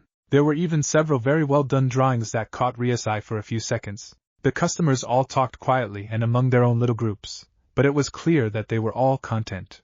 All in all, the place had a very calm and welcoming atmosphere that betrayed its rather large size and the amount of people who occupied the various chairs and tables. Yeah, it's a really great place to come and just be among friends, the Gremory heiress said with a small smile. Within a minute of saying that, Fuyumi had come back to the table carrying Rias' tea and cake along with Naruto's usual, which consisted of a cup of iced coffee and a biscuit. Here are your orders. Let me know if you need anything else, and with another smile Fuyumi took her leave. The two redheads began quietly eating their food and enjoying each other's presence. To the other patrons of the restaurant, other than their striking hair color, the two looked like a regular teen couple out on a lunch date. What do you mean I can't go near Asia-chan?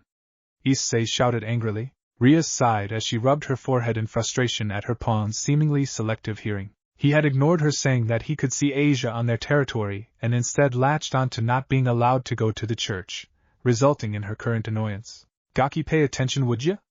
Rias-chan didn't even say that, so you're getting upset for no reason. Naruto spoke from his spot on the couch. As per usual, a certain Nico was happily occupying his lap whilst indulging her sweet tooth. Rias shot Naruto a grateful look before continuing. You have to understand, Issei, now that you're a devil there are rules you have to abide by and things to be aware of. One of those things is your weakness to anything having to do with the biblical God, churches and the like included. How does that have anything to do with me seeing Asia-chan? A still frustrated pawn questioned. Baka! If you hadn't noticed, that Asia girl is a nun, which means she lives in the church. We're not saying you can't see her at all, but that there are certain restrictions you have to abide by, and equally frustrated Naruto shot back. Geez, if this is what I was like when I was younger, it's no wonder people got irritated with me.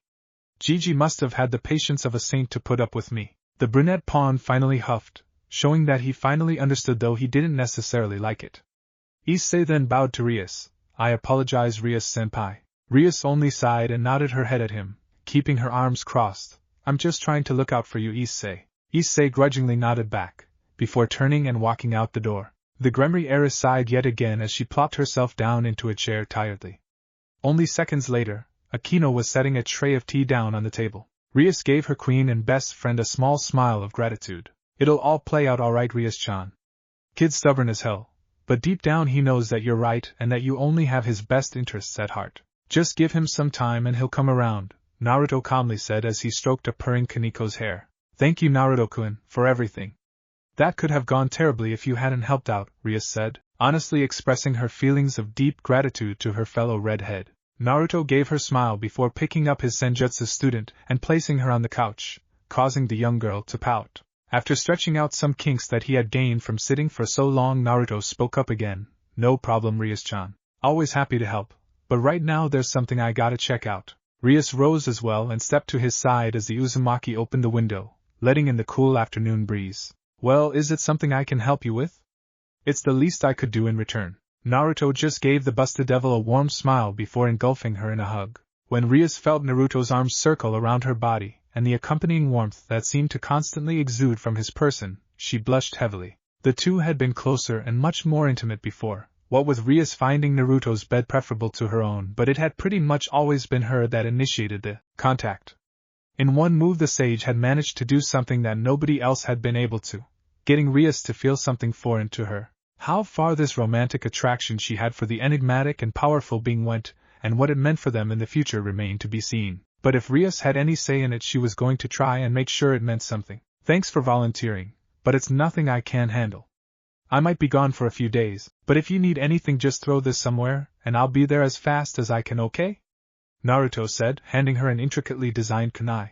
The metal was a black so dark that it seemed to absorb the light around it, and etched into the metal was a series of complex and overlapping symbols and words that confused and intrigued the Gremory heiress. What is this for exactly? Rias asked curiously.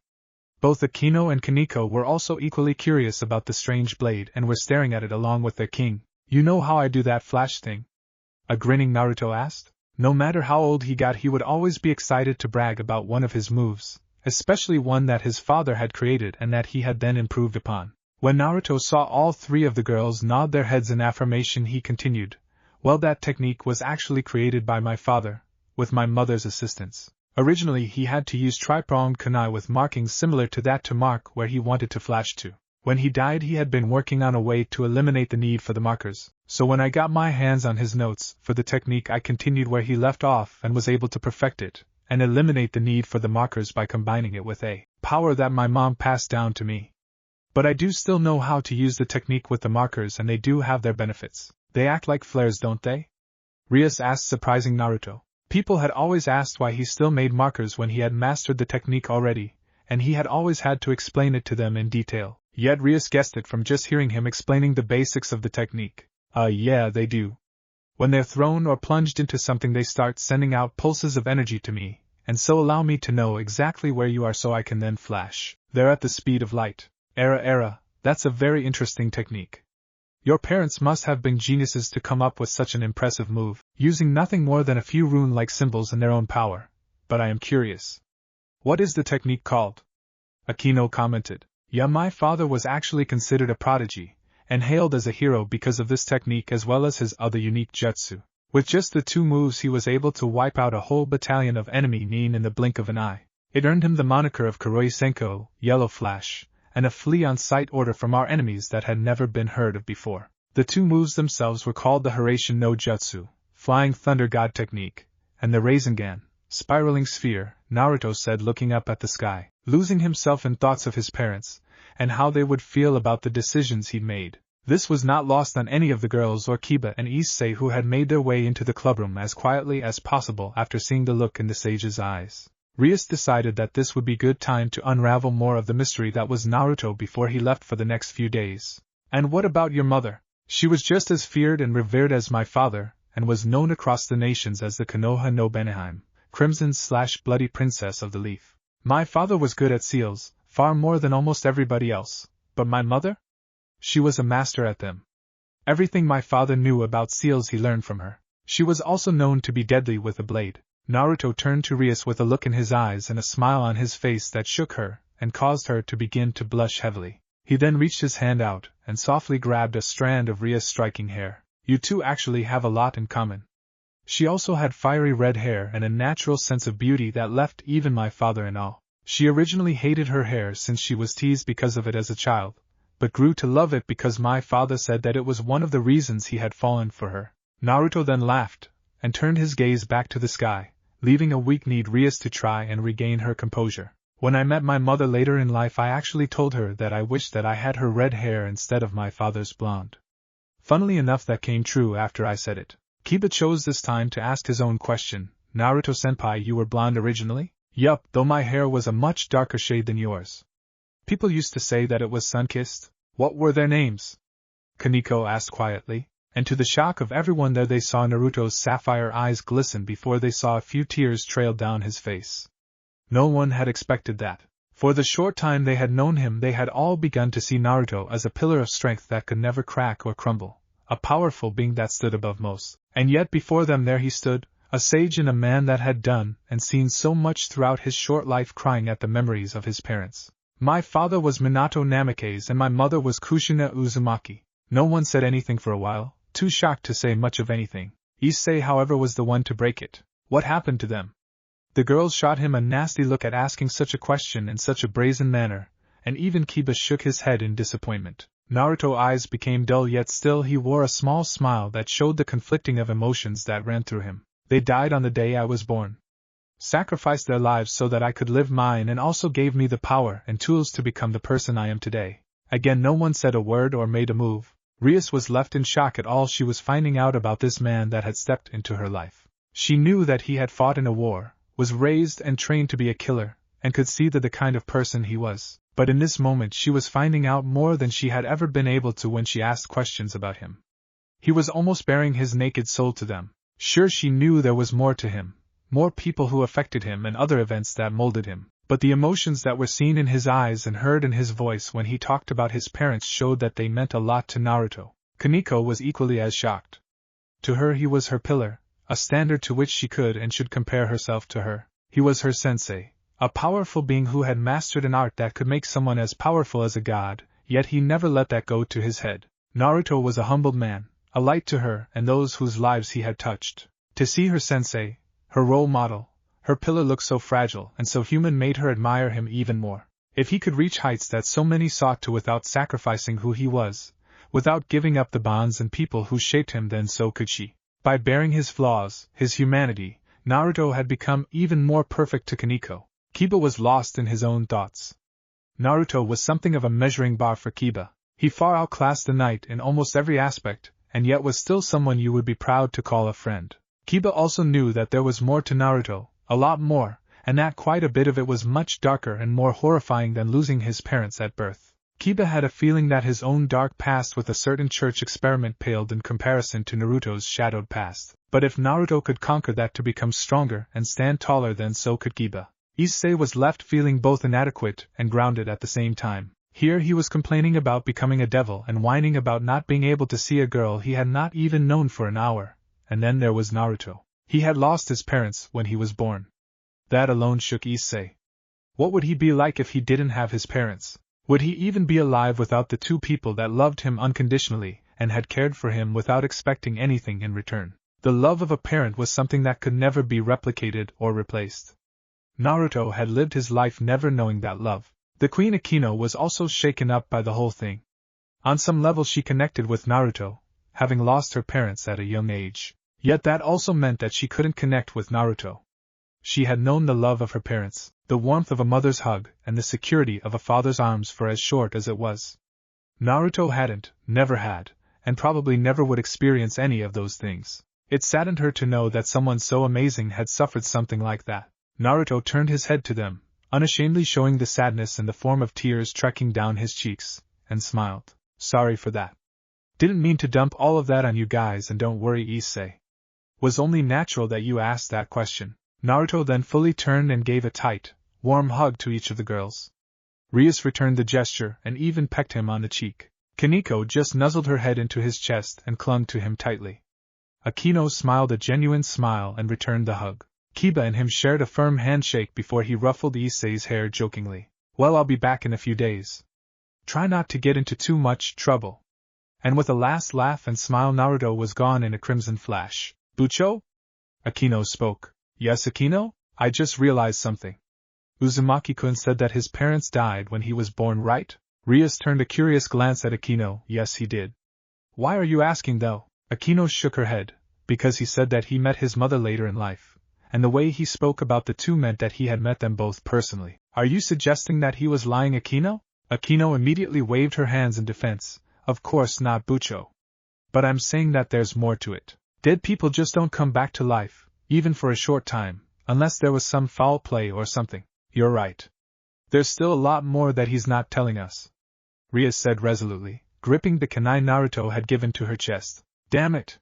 A sweaty and frustrated Rias cursed. We find said red-haired devil in a predicament she would have rather not be in. The day before, Issei had found out that the young nun he had made friends with was actually the holder of a very potent healing sacred gear.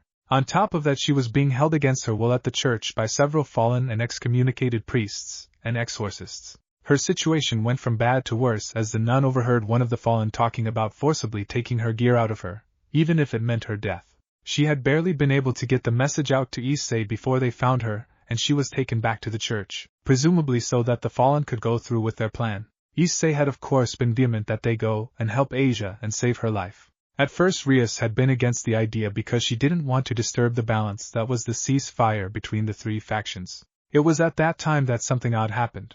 Yo-yo, time for a flashback, kiddies. Issei, you have to understand that dash was as far as Rias got before there was a poof of smoke in the middle of the club room. All members were instantly on guard, knowing that only people keyed into the protective runes and charms could teleport into the room directly without Rias' say or prior knowledge. Everyone's eyebrow rose as in the middle of the room, seated on its haunches, was a rather large, the size of a kitten, amphibian wearing a sleeveless kimono top. What was even stranger was that the toad was munching on what looked to be several sticks of pocky. The thing then turned its gaze to Rias and her peerage before raising a flipper hand limb and casually called, "Yo." Issei was the only one to freak out, as Rias had yet to explain to him what familiars were, which is what everybody thought the small thing was. It then turned its eyes to Rias before hopping onto the desk in front of her. Red hair?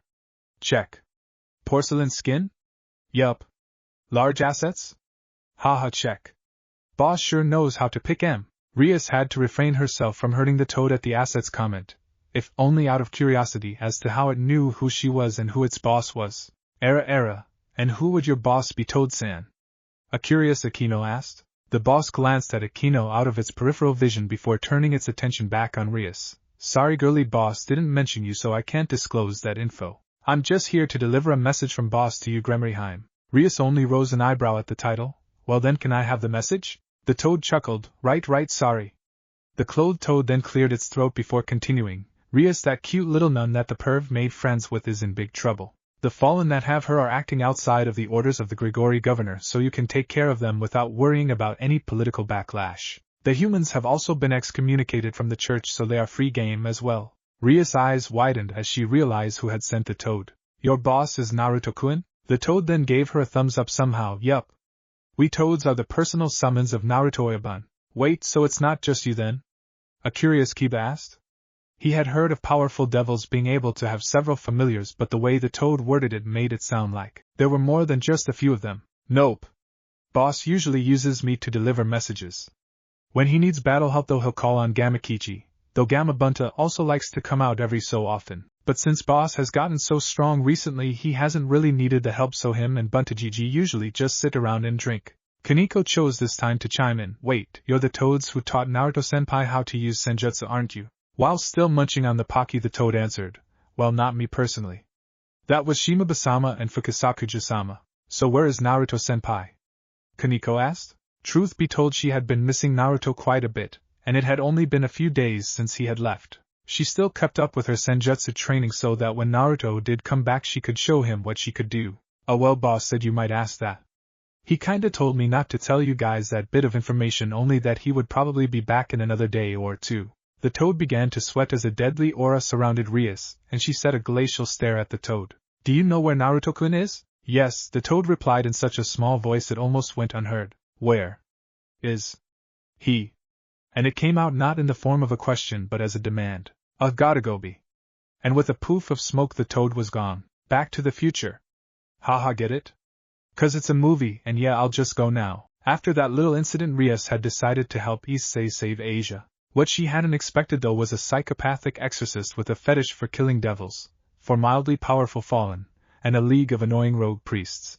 Under normal circumstances her and her peerage could have dealt with them all with relative ease, but it seemed that the fallen had been prepared and had the priests coat the inside of the church with charms that weakened devils.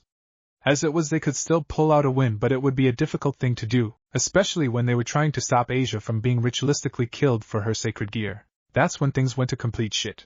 The crazed exorcist Freed didn't like losing, especially if it was to a devil, and so as a last gambit he had pulled out several vials of holy water. He then bathed himself in the stuff as well as coated his blade in it before throwing what was left towards the unsuspecting Kaneko.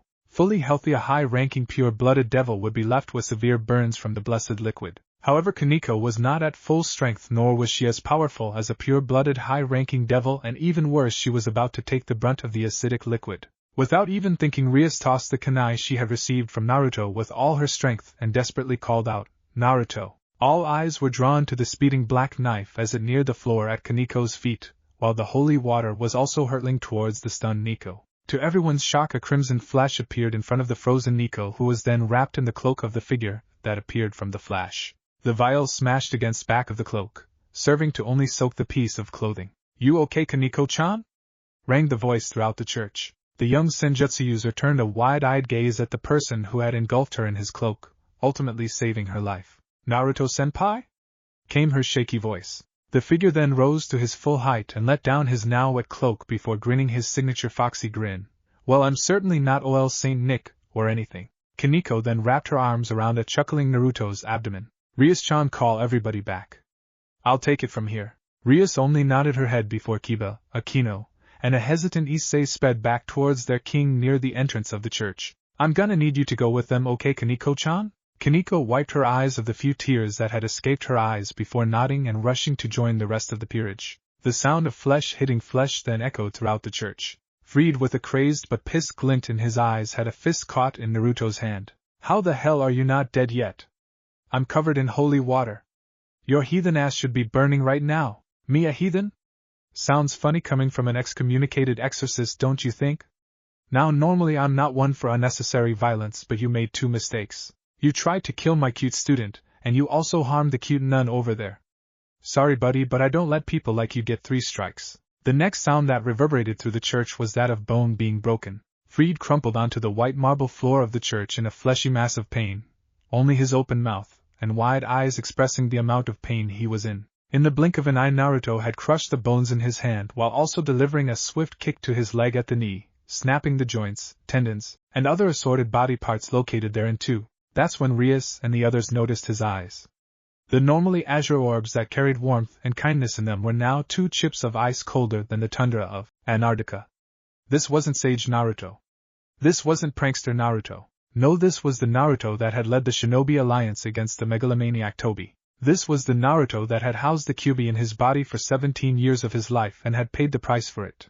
Standing before them was the hero of the 4th Shinobi World War. Without even turning his gaze from the other priests and fallen that were now staring at him, Naruto picked up the fallen form of Freed before tossing him into the air like one would a pebble. Before anyone could anything, Naruto had flashed through a series of hand seals and was now cupping his mouth. Katan, Karyu Enden, Fire Style, Fire Dragon Flame Bullet. The stream of flames formed the massive head of a roaring dragon whose heat was easily felt by all in the church, causing those closer to the source of the flames to begin to sweat. The dragon then swallowed the form of Freed Selzen, bathing the psychopath in flames. In some odd way, it was almost as if the exorcist was being baptized one last time before going on to be given his final judgment. When all was said and done, not even ashes remained to be seen. All present could only gape in shock. Rias nor her peerage had seen this side of Naruto, nor had they seen any of his abilities outside of the Hiraishin, his physical strength, and his skill with a blade, and none of that had been seen in actual combat. Sure, they knew he was powerful, but what they had just seen was a confirmation of that power. The Fallen and the rest of the rogue church members were sweating in fear. This guy had appeared out of thin air and in the span of a minute had dispatched one of their stronger numbers by breathing fire like it was a normal occurrence. The fact that he had done so with a straight face and not once looked like it required any kind of effort on his part was what was even more frightening, even for the Fallen. The next words to come out of Naruto's mouth sent everyone there reeling in shock. By order of both the Governor-General of the Gregory, Azazel, and Gabriel of the Seraphs, you are all to be disposed of and Asia Argento is to be freed. Edit. I was originally gonna cut it here, but because of how long it took for me to get this out, I figured that as a consolation I would include some of what I had for the chapter after this. So keep going. For a few moments no one said a word or moved a muscle, too shocked to do much else except breathe. How could one not be surprised by what the red-haired sage had just said? He had openly claimed, in so many words, that he was acting on orders received from 2 of the most powerful angels ever, fallen and otherwise, to destroy this small enclave of fallen and rescue the young nun. Finally the silence was broken by the Fallen garbed in a trench coat and fedora. The man began to laugh out loud as if he had just been told the funniest joke he had ever heard. Naruto was unfazed by this. He had been subject to worse at the hands of the villagers and sometimes his own comrades, so some no-named Fallen whose power was equal to that of one of his fingers wouldn't faze him. However, what came out of the laughing Fallen's mouth was not what everyone expected. Finally! Someone to give me a challenge! A true warrior! I can see it in your eyes, boy. You have blood on your hands. You've watched as the life drained from the eyes of your enemies. Perfect. Naruto merely narrowed his eyes as he realized just what was going on. This man didn't want Asia or anything grandiose. He was the type of being who reveled in the feeling of battle, the feeling of your life hanging on the line, the adrenaline pumping through your extremities as you fought for your life. And Naruto would lying if he said he didn't sympathize with the man on some level. Maybe it was because he had been exposed to Kurama's chakra in the womb, and then had it coursing through his body for his entire childhood, and well into his teen years. Maybe it was because the Uzumaki were infamous for their tenacity in battle. When you can live through wounds that would down lesser men, then you tended to throw caution to the wind. Maybe it had to do with him suppressing his darker emotions for the vast majority of his life. Naruto didn't know, nor did he really care, because when it was all said and done he was the same way. He loved the feeling of a good fight. He loved hearing the blood pounding in his ears. He relished in the feeling of overcoming his opponent. But this fallen angel wouldn't give that to him. He had faced down the demon Morio when he was still some snot-nosed brat. He dominated pain, albeit with some help, a man with the power to crush the entirety of Konoha with a single phrase. He fought the megalomaniac Obito, a nin who had bested his own father, and was said to be nearing the level of Madara Uchiha himself. Hell, he had stared down, and went toe-to-toe with Kyuubi in her full Bijou form for the right to use her power. This fallen from grace angel was nowhere near strong enough to compare to him, and he was going to show him that. As true warriors, I believe it fitting that we share our names so that we may recall this glorious moment. I am Danaseek, the fallen said with a flourish, taking off his cloak and hat. Naruto. Uzumaki Naruto, was Naruto's clipped reply. Danaseek called a light spear into each of his hands. Then let us begin, Uzumaki Naruto. The black-winged angel tore off in a burst of speed, a crazed grin on his face. Rainier, who was watching from afar, had a brief moment of déjà vu as Danaseek sped towards Naruto, the sage not moving a muscle. Right as Danaseek had extended an arm to pierce through Naruto with one of his light spears, the Uzumaki dropped into a crouch, and using the leg muscles he had trained since he was a child exploded upwards, his fist slamming harshly into Danaseek's abdomen. The laws of motion took over and the fallen angel was sent at breakneck speeds into the roof of the church. It was then gravity's turn, and the still out of wind Danaseek plummeted back towards the cold marble of the floor, the sound of bones cracking echoing through the church yet again. Danaseek once more surprised everyone when he began to shakily make his way back to his feet, a mad chuckle issuing from his lips. Yes. This is it. This is the kind of battle I was looking for. If it means throwing the three factions back into war for this, then I'd gladly do it. Naruto's eyes narrowed and his fists clenched as he turned an angry gaze at the barely standing fallen. You're willing to put thousands of lives on the line needlessly to satisfy your own bloodlust? In response, Danaseek laughed. Of course. This is what it's all about. Those unfit to do battle like this do not need to live. That human Darwin had it right. Survival of the fittest. The next instant Danaseek had a length of glowing blue chain wrapped around his neck, lifting him off the ground and stopping the flow of oxygen into his body. Angry azure chips of ice stared him down. Everyone followed the chain and were surprised to see that it was coming directly out of Naruto's back like it had always been there. People like you disgust me. It is not the job of the strong to pass judgment on the weak. No, it is the job of the strong to ensure that there is peace and fairness, to help the world flourish. Danaseek's own eyes defiantly glared right back before he managed to choke out, You are no warrior. Just some tree hugger. Naruto grinned right back, funny. I hail from the village hidden in the leaves and I'm a sage, so you're right, I am a tree hugger. The next instant his eyes had returned to the hardy glint of steel they had been before. Before anyone could blink they saw yet another chain burst from Naruto's back before it sped straight for Dohansek, piercing the disgraced angel through the heart in one clean shot. And I never claimed to be a warrior. I'm a shinobi. I abide by my own set of morals. Both chains receded back into Naruto's back, leaving the corpse of Dohansek to fall lifelessly to the floor, staining the white marble floor around it with the red liquid of life. Without even turning to face the group of rogue priests, Naruto spoke in a low voice seeped with danger. You have 1 minute. If you are not out of this church in 1 minute, your life is forfeit. As soon as the last word left Naruto's mouth, the supposed men of faith began scrambling towards the nearest exits, pushing and shoving to escape the wrath of the sage. Ano, why did you let them leave like that, Naruto-kun? Surely you know they'll just try something like this again, right? Akino managed to get out. I may have let them go, but that doesn't mean the angels would let such men roam the earth so freely. By now they're probably either dead or in the custody of the angels. To everyone's surprise, Naruto's personality took a total 180 as soon as he looked towards the tied-up Asia. The once hardened eyes had returned to their normally warm sapphires, and a small smile was now in the place of the previously stern expression. "Now let's get you taken care of, alright Asia-chan." Asia was too shocked to say anything and just shyly nodded her head. Ignoring the presence of the other 3 fallen angels, Naruto made his way to the pulpit where Asia was chained, nothing hiding her young body from sight. Now was not the time for any inappropriate thoughts though, so Naruto immediately set to work breaking the chains as if they were made out of wet paper. When Asia was finally free from her bonds, he took off his sage cloak and draped it over her shoulders, then, using his high-taid as a belt, wrapped it close to cover the girl. "You okay to walk, Asia-chan?" Naruto asked in a warm tone that would soothe even the most angry of beasts. Asia demurely nodded her head. "Why yes. Thank you." "Hey now, none of that. An innocent girl like you didn't deserve any of this," Naruto said with that same warm tone. Truth be told, a certain Nico was finding it hard to not feel any sort of jealousy at the way her Senjutsu-sensei was treating the nun. "Naruto-sama?" Rias and her peerage turned wide eyes towards the 3 female fallen angels who were now bowing towards the sage. It had been the brunette in the leather jacket that had spoken Naruto's name. "Yes, Calawarner?" Naruto asked as he turned and finally took notice of their presence. "We would like to apologize for our part in what has happened to the nun," the now identified Calawarner said in the same subdued voice. "Don't apologize to me.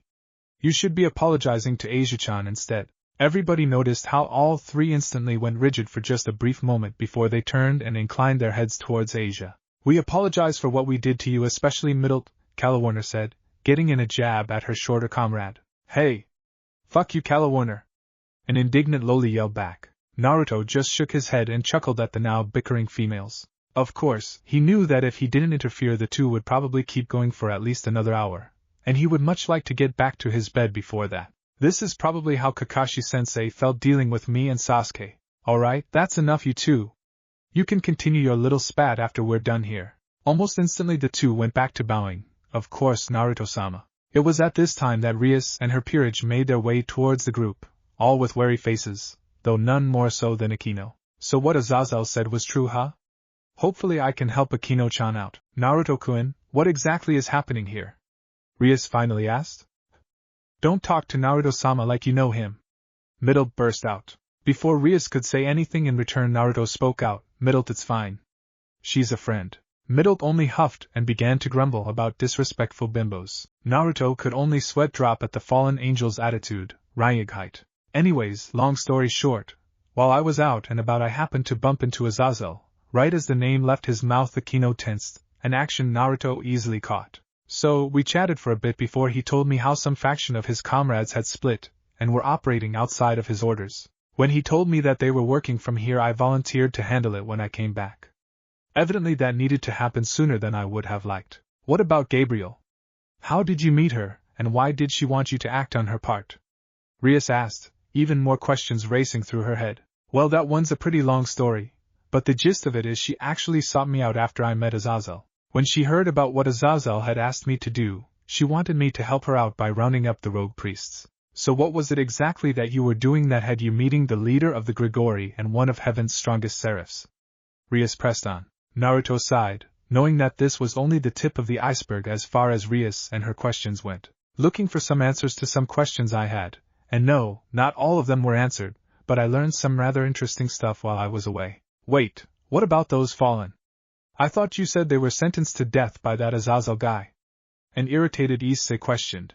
As far as he was concerned, the 3 females should have suffered the same fate that Donut guy had for what they had done to Asia. Donut Boy and whoever the hell the was ringleader for this operation were indeed sentenced to death, but Rainier, Calawarner, and Middle were all kind of sleeper agents for Azazel, Naruto explained. "But wasn't she the one to have originally killed Issei? Did Azazel order that as well?" Kiba asked. "No. She was out of line with that one, and Azazel has already decided her punishment for that," Naruto replied quickly. He could tell several members of the current group were getting rather antsy being so close to each other, and he wanted to avoid having to break up a fight or deal with anything too serious for the remainder of the day. All he wanted out of life right now was to eat a nice bowl of ramen 5, and to lay down in bed and catch up on some much-needed sleep. Just because he had the stamina to put most wolves to shame, didn't mean he couldn't get tired or enjoy sleeping in a bed like everybody else. He wasn't the only one though.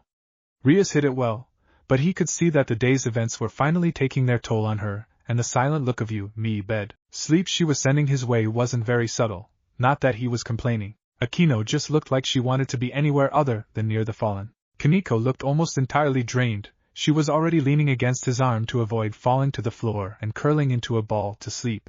Kiba looked much the same, his eyes drooping closed every so often and his head bobbing up and down. Issei wasn't much better, his sacred gear having receded back to wherever it was stored and taking with it the power boost, leaving a very exhausted fledgling devil. That piqued Naruto's interest. It seemed that the sacred gear itself, one of the Longinus if what he heard was right, held all of the power and acted like Kyuubi had for him, granting Issei a huge but temporary power boost. Once the power was no longer needed it went back to sleep and left Issei feeling drained because the energy was not his own, meaning his body couldn't totally handle the strain the gear put on it, even as a reincarnated devil. Interesting. Does that mean that if he pushes it too far too soon that he'll lose control of it? And if so, then who or what would be controlling his body? Despite his curiosity, Naruto was much too tired to put much thought into, and instead filed it away in the investigate when not tired portion of his brain. Alright, I think we've all had enough excitement for one day. Naruto then turned his gaze to the three fallen angels. You three are to report back to Azazel and the rest of you let's get some damn shut-eye. Any? Everyone was more than happy to agree to that. Amuzumaki-san? Where would I be staying? The still shy Asia asked. Not missing a beat, Naruto turned to her. My house, of course. There's more than enough room for you. And call me Naruto, or Naruto-Nizan. Asia's face burst into a full-on blush at the fact that Naruto hadn't even given it a thought to offering her a place to stay. Thank you again, Naruto. With the three fallen angels gone, the rest of the group made to leave the church, intent on getting some well-deserved rest. Staying in the church with the holy power draining them for so long had taken quite the toll on all of them. So with an already asleep Kaneko on his back, Naruto led the group out into the cool night air. I was wondering when you would be done in there, Naruto, came a sultry voice not too far from them. All eyes present turned to see a female figure standing underneath the shade of the trees, just out of the moonlight. Naruto was unperturbed by this and spoke back calmly. Sorry about that, Akemi-chan. Just had some loose ends to tie up. The obviously female figure that walked from out underneath the shade of the trees could only be described as a goddess-given physical form. Smooth, beautifully tanned skin only a shade or so lighter than Naruto's own complexion almost glowed in the moonlight of the cloudless night. A slit up the left side of a crimson-colored cheongsam showed a fair amount of her lithe legs when she moved, with a pair of black shinobi sandals covering her feet. The Chinese dress also left enough of her sizable bust visible as to tantalize those who looked at her. Her hair, which looked like a living fire due to the different shades of reds and oranges that made it up, fell flat and smooth to just below her shoulders with bangs curved to the left, giving her a seductive come-hither look. Lightly lined deep carmine eyes with long, dark lashes finished the look off. Her plump lips were painted a fiery red. She lacked the massive bust that Rias and Akino possessed, her curves instead fitting perfectly on her lithe figure, and showing that despite her beauty she was extremely fit. A seductive smirk on her face tied it all together. Issei was openly drooling like a fountain at the sight of the woman, while even Kiba was blushing up a storm and doing his best to look anywhere except where the woman stood. Asia was left in awe and only stared at her. Kaneko looked at the woman then back to her body before pouting. This isn't even fair anymore. Even Rias had to admit that the woman was gorgeous, though her pride wouldn't let her say so aloud. What gained everyone's attention was when the woman sauntered up to Naruto, not once tearing her predatory gaze away from him, and wrapped her arms around his neck. Without either party batting an eye, the woman nuzzled her head into his chest while almost purring. I missed my Naruto. You just up and disappeared on me. Jaws dropped at that statement. Wait. You're Naruto? A gaping Issei shouted. The woman didn't even bother to spare the boy a glance. Come on, let's go, Naruto. I'm feeling tired and I know you are too.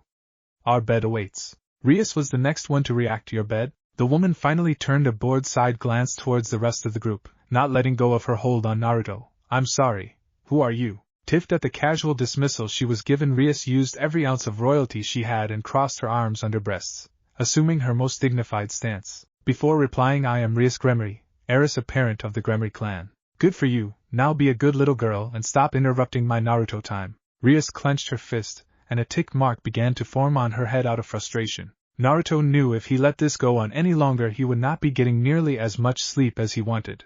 Akemi-chan, be nice. Akemi pouted at Naruto. Fine, now come on. If anyone wants to crash at my place you're more than welcome to, Naruto said before yawning loudly. Kiba shook his head, Thanks but no thanks. I'm okay to make it back to my home. Ja-any Minasan. Issei did the same. Yeah, my parents are probably wondering where the heck I'm at, so I should get going too. Ja-any. Naruto shrugged at the two. Fair enough. What about you, Akino-chan? Era, already inviting me to your home, Uzumaki-kun? How daring of you! What would people think if they knew? Akino said dramatically. Naruto was unfazed by this due to the sleepiness clouding his mind and having a certain snake mistress as a friend. Funny Akino. Real funny. Now come on, we're going there via Haration transports. Yufufu, so bold Uzumaki-kun. Naruto wasn't even going to try and respond to that one, so with all of the girls holding on to Naruto in some fashion, Rias and Akemi glaring at each other heatedly, they were gone in a flash of crimson. When they were gone, a small spot in the air above the church shimmered before revealing a shadowed figure standing on the roof. TCH, bastard ruined my plans to get that sacred gear. And now the Gregory and Seraphs are on to me. Just great. The next morning finds the sage on the receiving end of two angry gazes, though said anger had nothing to do with him directly. The night before, Rias and Akemi had begun to bicker over who would be sleeping with Naruto in his bed. Naruto at that point had just wanted to sleep, and took advantage of the fact that he had several other rooms available to him. However, Kaneko had long since fallen asleep leaning against him, and was tightly clutching him, so he had gone to sleep with her wrapped around his arm. Asia had gone to the room adjacent to his with Akino, taking the one to the left of his. Naruto had no idea where or even if Akemi and Rias had fallen asleep last night. What he did know was that the two were at this moment wide awake and demanding answers from him. And with it being a Saturday, Rias didn't have to go to school and Akemi could find him anywhere he went, so running was out of the question. Today's gonna be a long day, I can already tell. A certain lowly dragon god chose that exact moment to walk into the kitchen as well. I require your services, Uzumaki. A really long day. The sound of wood hitting wood reverberated throughout the Ko Academy dojo as a certain Gremory knight traded blows with a certain red-headed sage. On the sidelines were the members of the Kendo Club, who sat in awe at the masterful skill both teens displayed. What was even more shocking to the girls was the calmness the two exuded, making the whole exchange seem as if the two were just having a polite conversation and not trying to strike each other. The other members of Rias' peerage were also in attendance, and were just as surprised at the prowess their comrades had when it came to the art of the blade. Rias of course knew Kiba was talented with the sword, knowing of his harsh past with the Holy Sword experiment. The experiment may have failed at its primary goal, but Kiba was left with the skill of a master swordsman, which made him a perfect knight. What she noticed, and many others failed to, was that Naruto was outclassing Kiba completely. She had realized that right from the start it was Naruto who was in control of the flow of the battle. And in any kind of battle, swordplay or not, that was something you didn't want to give to your enemy. Rias was even more intrigued when she realized the ease with which Naruto was dictating the course of the battle. He looked perfectly calm and happy, even excited, the entire time, and hadn't even started to breathe heavily, let alone put in any real effort. Had it not been for the huge grin on his face, and the occasional chuckle, he could have been sleepwalking for all it mattered. Kiba on the other hand was dripping with sweat, and it was clear from the sloppiness of his normally precise technique just how much the fatigue was beginning to affect him. Nonetheless, he had a grin on his face, enjoying the chance to be pushed to his limits without having to have his life on the line. Uzumaki-kun is extremely talented with the blade, Abucho. Akino commented from her seated position next to her crimson-haired king. Without even looking away from the fast-paced duel, Rias replied, "Indeed he is, Akino. Makes one wonder how he got so good at such a young age. After all, there are devils who have trained for decades but are only half as skilled as Uzumaki-kun." Rias' eyes narrowed. Yes, but keep in mind Naruto-kun was raised to be a weapon for his village. Next to Rias, Kaneko stopped eating halfway through her sweet bread, her fists clenching. Akino was the same, her head turning down as she also recalled what Naruto had revealed to them the morning prior. Flashback. So who is she, Naruto? An angry Rias asked. Naruto sighed as he ran his hand through his hair. Rias was standing before him, arms crossed and a fire burning in her eyes, with the other members of her peerage behind her. Ophis was off to the side leaning on a wall, but he could see that she was just as interested in the answer to that question. The amount of power Ophis could feel from this Akemi person was astounding, and in many ways bore heavy similarities to Naruto himself. She wasn't the only one though.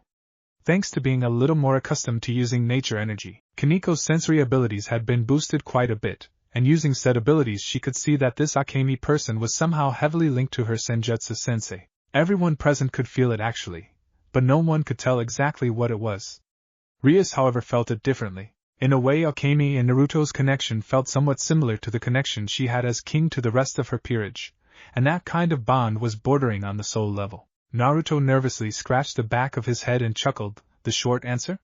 She's my best friend and the one person who knows me better than anyone else probably ever could. Maybe even better than I know myself. And the long answer? Rias questioned. Well, the long answer is a little more complicated, Naruto answered. Regardless, Rias just kept her gaze on him, silently telling him that she was willing to listen regardless of how complicated it was. After a moment, he sighed and began to explain. And Back to the Future. Present? Whatever. That morning Naruto had told them the reason his parents had died the night he was born, and he was treated like trash for the first 12 years of his life.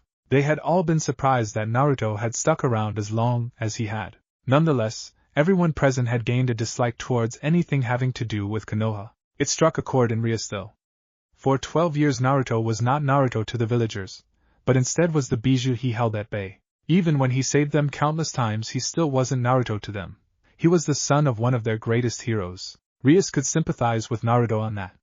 Being the little sister to one of the new Mao, the one generally considered to be the most powerful, no less, and heiress to one of the 72 pillars meant she was seen less as an actual individual and more like a pawn for their plans. Even her own family saw her as such, engaging her to that fool riser despite all of her protests. She had to make decisions that kept the name of her clan in mind, whether she wanted to or not.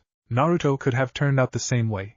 But one of the things Rias admired about her fellow redhead was that, despite having innumerable people expecting various things of him, he always found a way to stick to his own personal set of morals and never compromise who he was. All were very impressed when, only a few moments later, Naruto was able to pin Kiba's sword under his foot whilst pointing his own blade at the Bishounin's neck. I'd say that about wraps up our little spar, any? Naruto asked, his face fixed in his infamous foxy grin. Kiba only smiled back and nodded. Hi. The two stood tall and shook hands before heading towards their friends. Ano, here you go, Naruto, Asia said as she smiled and handed Naruto a bottle of water. Thanks, Asia-chan, Naruto said, giving the nun a grateful smile. Naruto of course took notice of Rias' faraway look, something she wasn't exactly known for. Actually, she had been distracted for the past few days. She had also seemed a little on edge and would occasionally glance at the calendar, which meant something was going to happen soon. Aside from all that, she had also begun to spend some time going elsewhere, and it had to do with that last person who was connected to her. She's feeling nervous and she's visiting whoever that last member of her peerage is rather frequently. But why? Before Naruto could ponder the matter any further, a certain pervert had to run in screaming his head off. What sent everyone into a fit of laughter was what was painted across his white shirt. In bright bold orange lettering across Issei's chest was "The Student Council Sucks." Of course, given that the student council members were all very well liked by pretty much the entire student population, Issei soon found himself being hounded by a small crowd of its supporters. Naruto was openly laughing aloud as he saw his little prank come to fruition. Even the spaced-out Rias had begun to giggle, although she attempted to hide it by covering her mouth with her hand. She then turned her head to the one responsible for this. You do know about the student council, right, Naruto-kun? Still chuckling, Naruto turned his head. You mean about them being devils as well? Yeah, I kinda figured. So he can easily sense when there's a devil around. Does that mean he also knows about Liza? Rias thought. With that in mind, Rias gave Naruto a look he was all too familiar with. The dreaded "we need to talk" look. He had been on the receiving end of that look quite often during his teen years, so when Rias directed it at him he had a few flashbacks to the times when Tsunade, Sakura, and even Shizen had used it on him. Rias and even Akino were curious as to why Naruto suddenly shivered and began to sweat, his eyes darting to all the windows and exits like someone had come to murder him, and he had to find the perfect exit to escape through. Akino reached a hand out to the tall redhead and was surprised when Naruto almost jumped out of his skin when she put her hand on his shoulder. Your fufu, I had no idea I had that kind of effect on you, Uzumaki-kun. Naruto chuckled and began to rub the back of his head. Sorry about that. Force of habit. Rias only raised an eyebrow at that response. Yes, well, I have something to talk to you about. Well, actually both you and Issei, so meet us in the club room. Mere minutes after Rias and her peerage had left the dojo, Naruto realized exactly what she was asking of him. Damn it, she left me to save the perv and drag his ass back to the clubroom. Well played, Rias. But you are messing with the wrong person, Naruto thought. None of the occult research club members were surprised when Naruto leapt into the room through the open window, Issei being carried over his shoulder like a sack of potatoes. What caught Naruto's attention was the additional person in the room, who was occupying the seat next to Kaneko. They looked to be around the same age as his senjutsu student, and she had blonde hair that reminded him of a certain Yamanaka back in Konoha. The only difference was that where Ino's hair was long enough to fall to her shapely rear end, the girl sitting next to Kaneko had hers cut in a short bob. What interested Naruto was the fact that she had the same connection to Rias that her peerage did, which meant that the newcomer was the last member. I'm gonna take a wild guess and assume that she has something to do with what you wanted to talk about, right? Naruto asked. Rias only nodded her head. I figured that since you could differentiate between devils, angels, and humans, I should properly introduce you to my bishop, Eliza Beta Vladi, too, though she prefers Liza. Naruto dropped Issei to the floor without a care, leaving the teen to moan about not getting any respect. Naruto then proceeded to his usual spot, Kaneko getting up to let the redhead sit before happily occupying his lap. The whole sequence happened without anyone batting an eye, though if you looked closely, Rias' hands began to clench tightly. The young platinum blonde devil next to Naruto began to nearly hyperventilate at being so close to Naruto. Well, I actually figured out she was devil after I realized that she was a part of your peerage. Rias was even more shocked when he told her that bit of info. You can tell when someone is in a peerage? Kind of. I can sense that you are all somehow linked, and so I figured that the link had to do with them being your servants, Naruto said nonchalantly. Rias nodded her head in acceptance. Though I gotta ask, why are you only now telling not just me, but also Issei about Liza? Rias sighed at that. Liza is actually a damper. Wait, what's a damper? Naruto interrupted. A damper is the offspring of a human and vampire. Seeing Naruto understood, Rias continued, Liza is a damper, but is special because she is also the holder of a sacred gear called Forbidden Bailer View, which allows her to freeze those she sees in time. Naruto whistled at that. That's a really powerful time ability. I know a couple of much stronger and devastating ones, but having that naturally is impressive. Rias raised an eyebrow. I know that your Hiraishin is a pretty ingenious work of time/space powers, but I thought that was the only one of its kind. Naruto chuckled. Nope. There's a whole branch of ninjutsu called Jikuken Jutsu. One of my senseis could actually use a technique called Kamui, Authority of the Gods, that allowed him to transfer anything in his eyesight to an entirely different dimension. I once saw him teleport an enemy's arm. The bastard I fought against could do the same to his own body, which made him intangible and invulnerable to almost any physical attacks. Made him ridiculously hard to kill. Rias and the rest of the group were highly interested in the story, as Naruto was still only revealing bits and pieces of his past to them, so any time he talked about himself or his past they listened with rapt attention. How did you end up killing him? Kiba asked. Me and my best friend Sasuke combined our strongest attacks and unleashed the equivalent of a hydrogen bomb on his ass. Took him and a large chunk of our home country out with it too, Naruto said as if he was talking about the weather. Even Kaneko, who had been purring under the magical hands of her teacher, stared at Naruto in awe. For a while, everybody was too shocked to say anything. Eventually Naruto broke the silence. That was nothing compared to the technique me and Akemi can perform together though. Now that was powerful. Created a massive crater and even shook the continent apart. Again they were left speechless. Naruto had just confessed to acts of destruction on a massive scale with a casual comment, and they had no idea how to react. Where is she? Rias asked. Akemi? She took Asia out shopping to get the girl some new clothes and other things she'll need. Rias coughed before nodding. In any case, back to Liza. The trouble is that she can't control the Bailer View, and so I've kept her sealed at the academy until we could somehow learn how to control it. It was Naruto's turn to raise an eyebrow. What do you mean by can't control it? Rias sighed, showing just how tired the topic made her. Liza becomes much more violent when using the power and takes on an entirely different persona, one that I think is tied into the sacred gear somehow. The more I learn about these sacred gears, the more and more they remind me of the relationship between a Jinchuriki and their bijou. They are essentially this world's bijou, things born of the Shinju's energy, though more watered down as the Christian god was the one to create them, and he himself was only a fraction of the Shinju. The sacred gears seem to be as sentient as the bijou were as well. What about Asia's? Does her twilight healing carry a sentient being in it? Naruto thought. The whole affair unnerved Naruto greatly. The entire situation bore too much of a striking semblance to the bijou, and the creation of the Jinchuriki. Some humans were chosen to bear these items, and the items in return gave them abilities that made them better in some way than the average human. The wielders of these items also had no choice in the matter, being born with them. Then there were people out in the world who saw the holders of said items as nothing more than tools or sources of power. On top of that, there were also people out there who were willing to kill to get their hands on one of the items. Then there were more still who were trying to create artificial versions of the items. And in all this there were the holders of the items, people who, most of the time, just wanted to live a simple normal life. That dream would never become a reality though. When Naruto saw Asia on the pedestal about to have her sacred gear extracted, he had gotten flashbacks to seeing Gaara after having Shikaku extracted, dead. It had made him angry beyond words. Honestly, the more I think about it, the fewer differences I see. The sacred gears really are this world's version of the bijou. The sacred gear holders are viewed almost exactly like Rijinchuriki were, treated differently for something that was thrust on us, never looked at as just people. To nearly everyone, what we contained was more important than us as people, and it's happening all over again. Everyone in the room could feel it. The oppressive aura that suddenly covered the room sent a shiver of fear down their spines and suffocated them.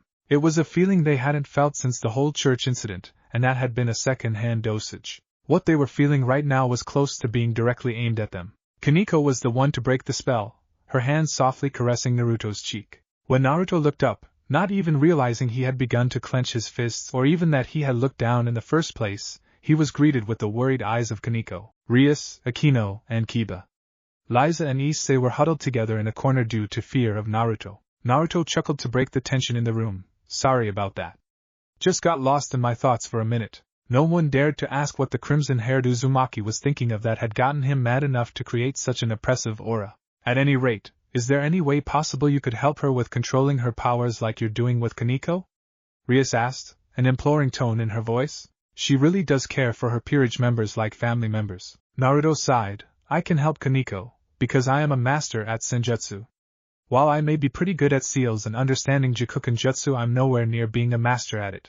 Naruto immediately saw the look of disappointment cross Ria's face, a look being mirrored by Liza. Naruto hated to see that look, especially when he was the cause of it, and so he continued, but that doesn't mean I can help her control it. It may be a time/space ability, but it's an ability, a power, and all powers can be mastered through good old-fashioned hard work. Besides, if anything goes wrong, I can be there to contain it or help her along with it. A shining look of hope instantly appeared on the once depressed Damper's face. Rias gave Naruto a grateful smile, happy that he could help someone close to her where she couldn't, yet again. She better not try to steal Naruto-senpai, were a certain Nico's thoughts. Sure, she was happy for her fellow peerage member, but she'd be damned if the Damper tried to muscle in on her time with her favorite person. It was already hard enough to get time alone with him with Rias and Akemi around, and then there was Asia. Now Liza?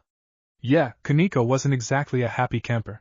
After a rather long day of first training Kaneko, then dealing with the ever-arguing duo of Akemi and Rias, introducing himself properly to the Damper Liza and starting her training by getting to know each other a bit more, and helping Asia get situated with all that Akemi had bought for the girl, using his money he might add, Naruto was pretty tired. Akemi had gone off to explore this world some more, whatever she meant by that, which left Naruto the rare joy of sleeping alone in his own bed. Don't get him wrong, he loved having another body to warm the bed with him, but there were some times that he liked to be alone. That thought process was thrown out the window when a glowing red circle of runes appeared at the foot of his bed, signaling the arrival of a certain Gremory. However, Naruto was thoroughly surprised when a very nervous and distracted-looking Rias stepped out of said set of runes. He was used to the Rias who was witty, firm in her beliefs, and not afraid to stand up for herself. This side of Rias was something that kind of unnerved Naruto. Naruto-kun, you said you'd help me with anything if I asked you, right? Rias asked, not once looking at the sage. The Uzumaki got up from his bed, uncaring of his shirtless appearance. Of course, Rias-chan. What is it you need? Rias seemed to grow even more nervous. If that was possible, my family made a marriage contract for me when I was younger. I don't want it, I hate it. I hate that they want to marry me off for political reasons, and I despise the person they want to marry me to. Rias then rushed to Naruto, burying her face into his chest. Please, you have to help me. Help me get out of it. Naruto just wrapped his arms around Rias' smaller frame and nuzzled his head into the top of hers. I'll help you any way I can, Rias.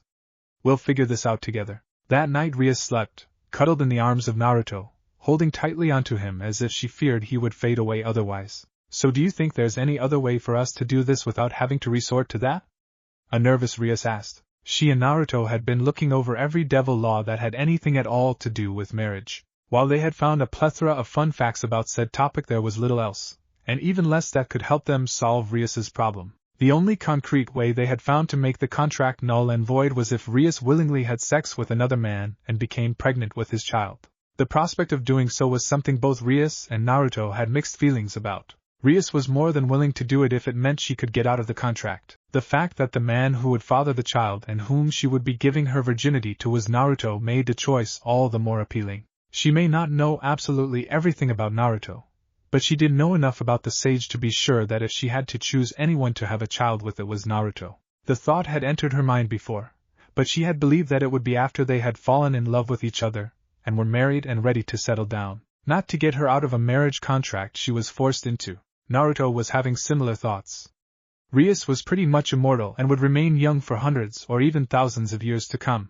The fact that she could also give him the one thing he had always wanted, a family, was all the more tantalizing. He would be lying if he said that he didn't find Rias extremely attractive as well as interesting. Of course she was drop-dead gorgeous, but she was also intelligent, strong-willed, not afraid to put his ass in line, and kind.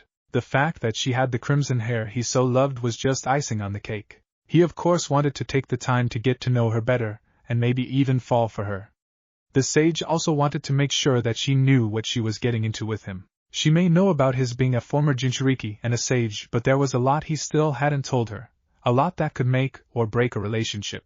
On top of that was his own paranoia over the whole Scarred Earth issue. Naruto as of yet hadn't figured out just what that mysterious dark energy was, or why he felt portions of what seemed to be the Christian god's energy with it. A world where a beast birthed by the Shinju was waking up was not exactly the greatest of environments to raise a child in.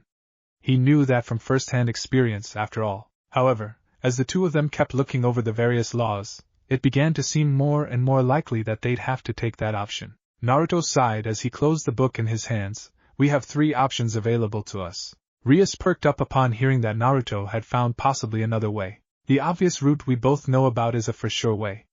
However, there is another method that could possibly work. It all depends on your family going along with it though. What is it? Someone of a higher standing or able to give your family more would have to challenge the contract by offering them something of equal or greater value. The downside is that even though you would be free of the current contract, you would be forced into another with someone else. Naruto finished. Rias sat on the floor with Naruto and tiredly let her head drop against his shoulder. Any other time Naruto may have said something about it, but at that point he was too exhausted to care, so he just wrapped his arm around the equally drained Rias and began to comb through her long tresses with his fingers. I don't think that's even plausible considering that the Phoenix clan is one of the strongest and wealthiest families of the 72 pillars, and my clan is the only real competition to that claim. Rias spoke quietly. The whole affair had drained her, not physically but mentally and emotionally. For the past few days her mind had been cluttered with thoughts of how to get out of the contract, and fear over what would happen if she couldn't. The last option is even less likely to work. You would have to challenge your fiancé to a rating game, and no offense, your peerage is nowhere near strong enough to do so. The only ones who could even pose a threat are yourself, Akino, Kiba, and Kaneko. Both Liza and Issei are way too inexperienced with their individual sacred gears to do much of anything, no matter how powerful those gifts are, not to mention the difference in numbers. Then that leaves only one option, Rias said, blushing and looking at her hands. Suddenly Naruto grinned his signature foxy grin, something everyone who were even slightly familiar with him knew meant that he had just come up with some scheme. That or he had thought of a prank to pull. Either way, it wasn't a good sign for whoever his victim was. There's one more option, Rias-chan. Rias snapped her head up, hope shining in her eyes. Naruto turned his own eyes to Rias, sapphire staring into aqua. But you would have to okay it first. Rias only nodded. Well, what is it, Naruto-kun? Our second option. There may not be a devil who could contest with whatever the Phoenix clan is offering your family.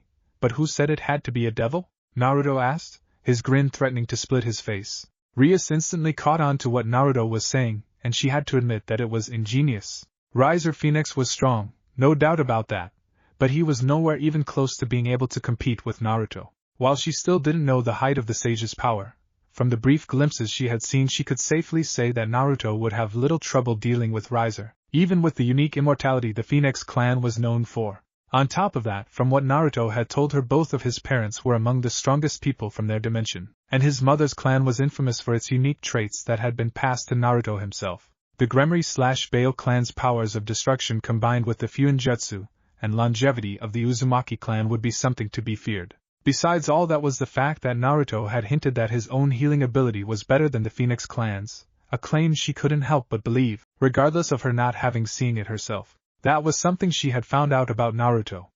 He just had this presence and conviction to his words that made you want to put all your faith in him. From the brief stories he and Akemi had shared, that faith was never misplaced. However, that meant that instead of being betrothed to said Phoenix, she would instead have to marry her fellow redhead. When that thought registered, she didn't even have to think about what her response would be. "Let's do it," Rias said resolutely. Naruto, being Naruto, had to ask again though, "Are you sure you want to go through with this, Rias-chan?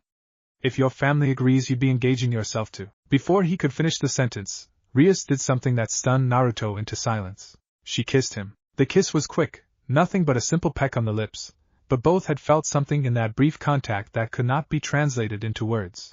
It had sent tingles, pleasant ones, throughout their bodies and left them craving for more. When Rias removed her lips, she didn't pull away completely, leaving their foreheads to touch and their breath to mingle in the small space between their mouths. "Naruto-kun, if I had to choose anyone to be engaged with, it would be you. I may not know everything there is to know about you, but one thing I know for a fact is that you would never intentionally hurt me. I know that you would sooner storm the gates of heaven and hell before you let anybody cause me or anyone close to you harm. And ultimately I know that you are a great man, someone I would be proud to someday call my husband. Someone I wouldn't mind spending the next few centuries with." Instead of his usual mischievous grin, Naruto's face instead held a small smile.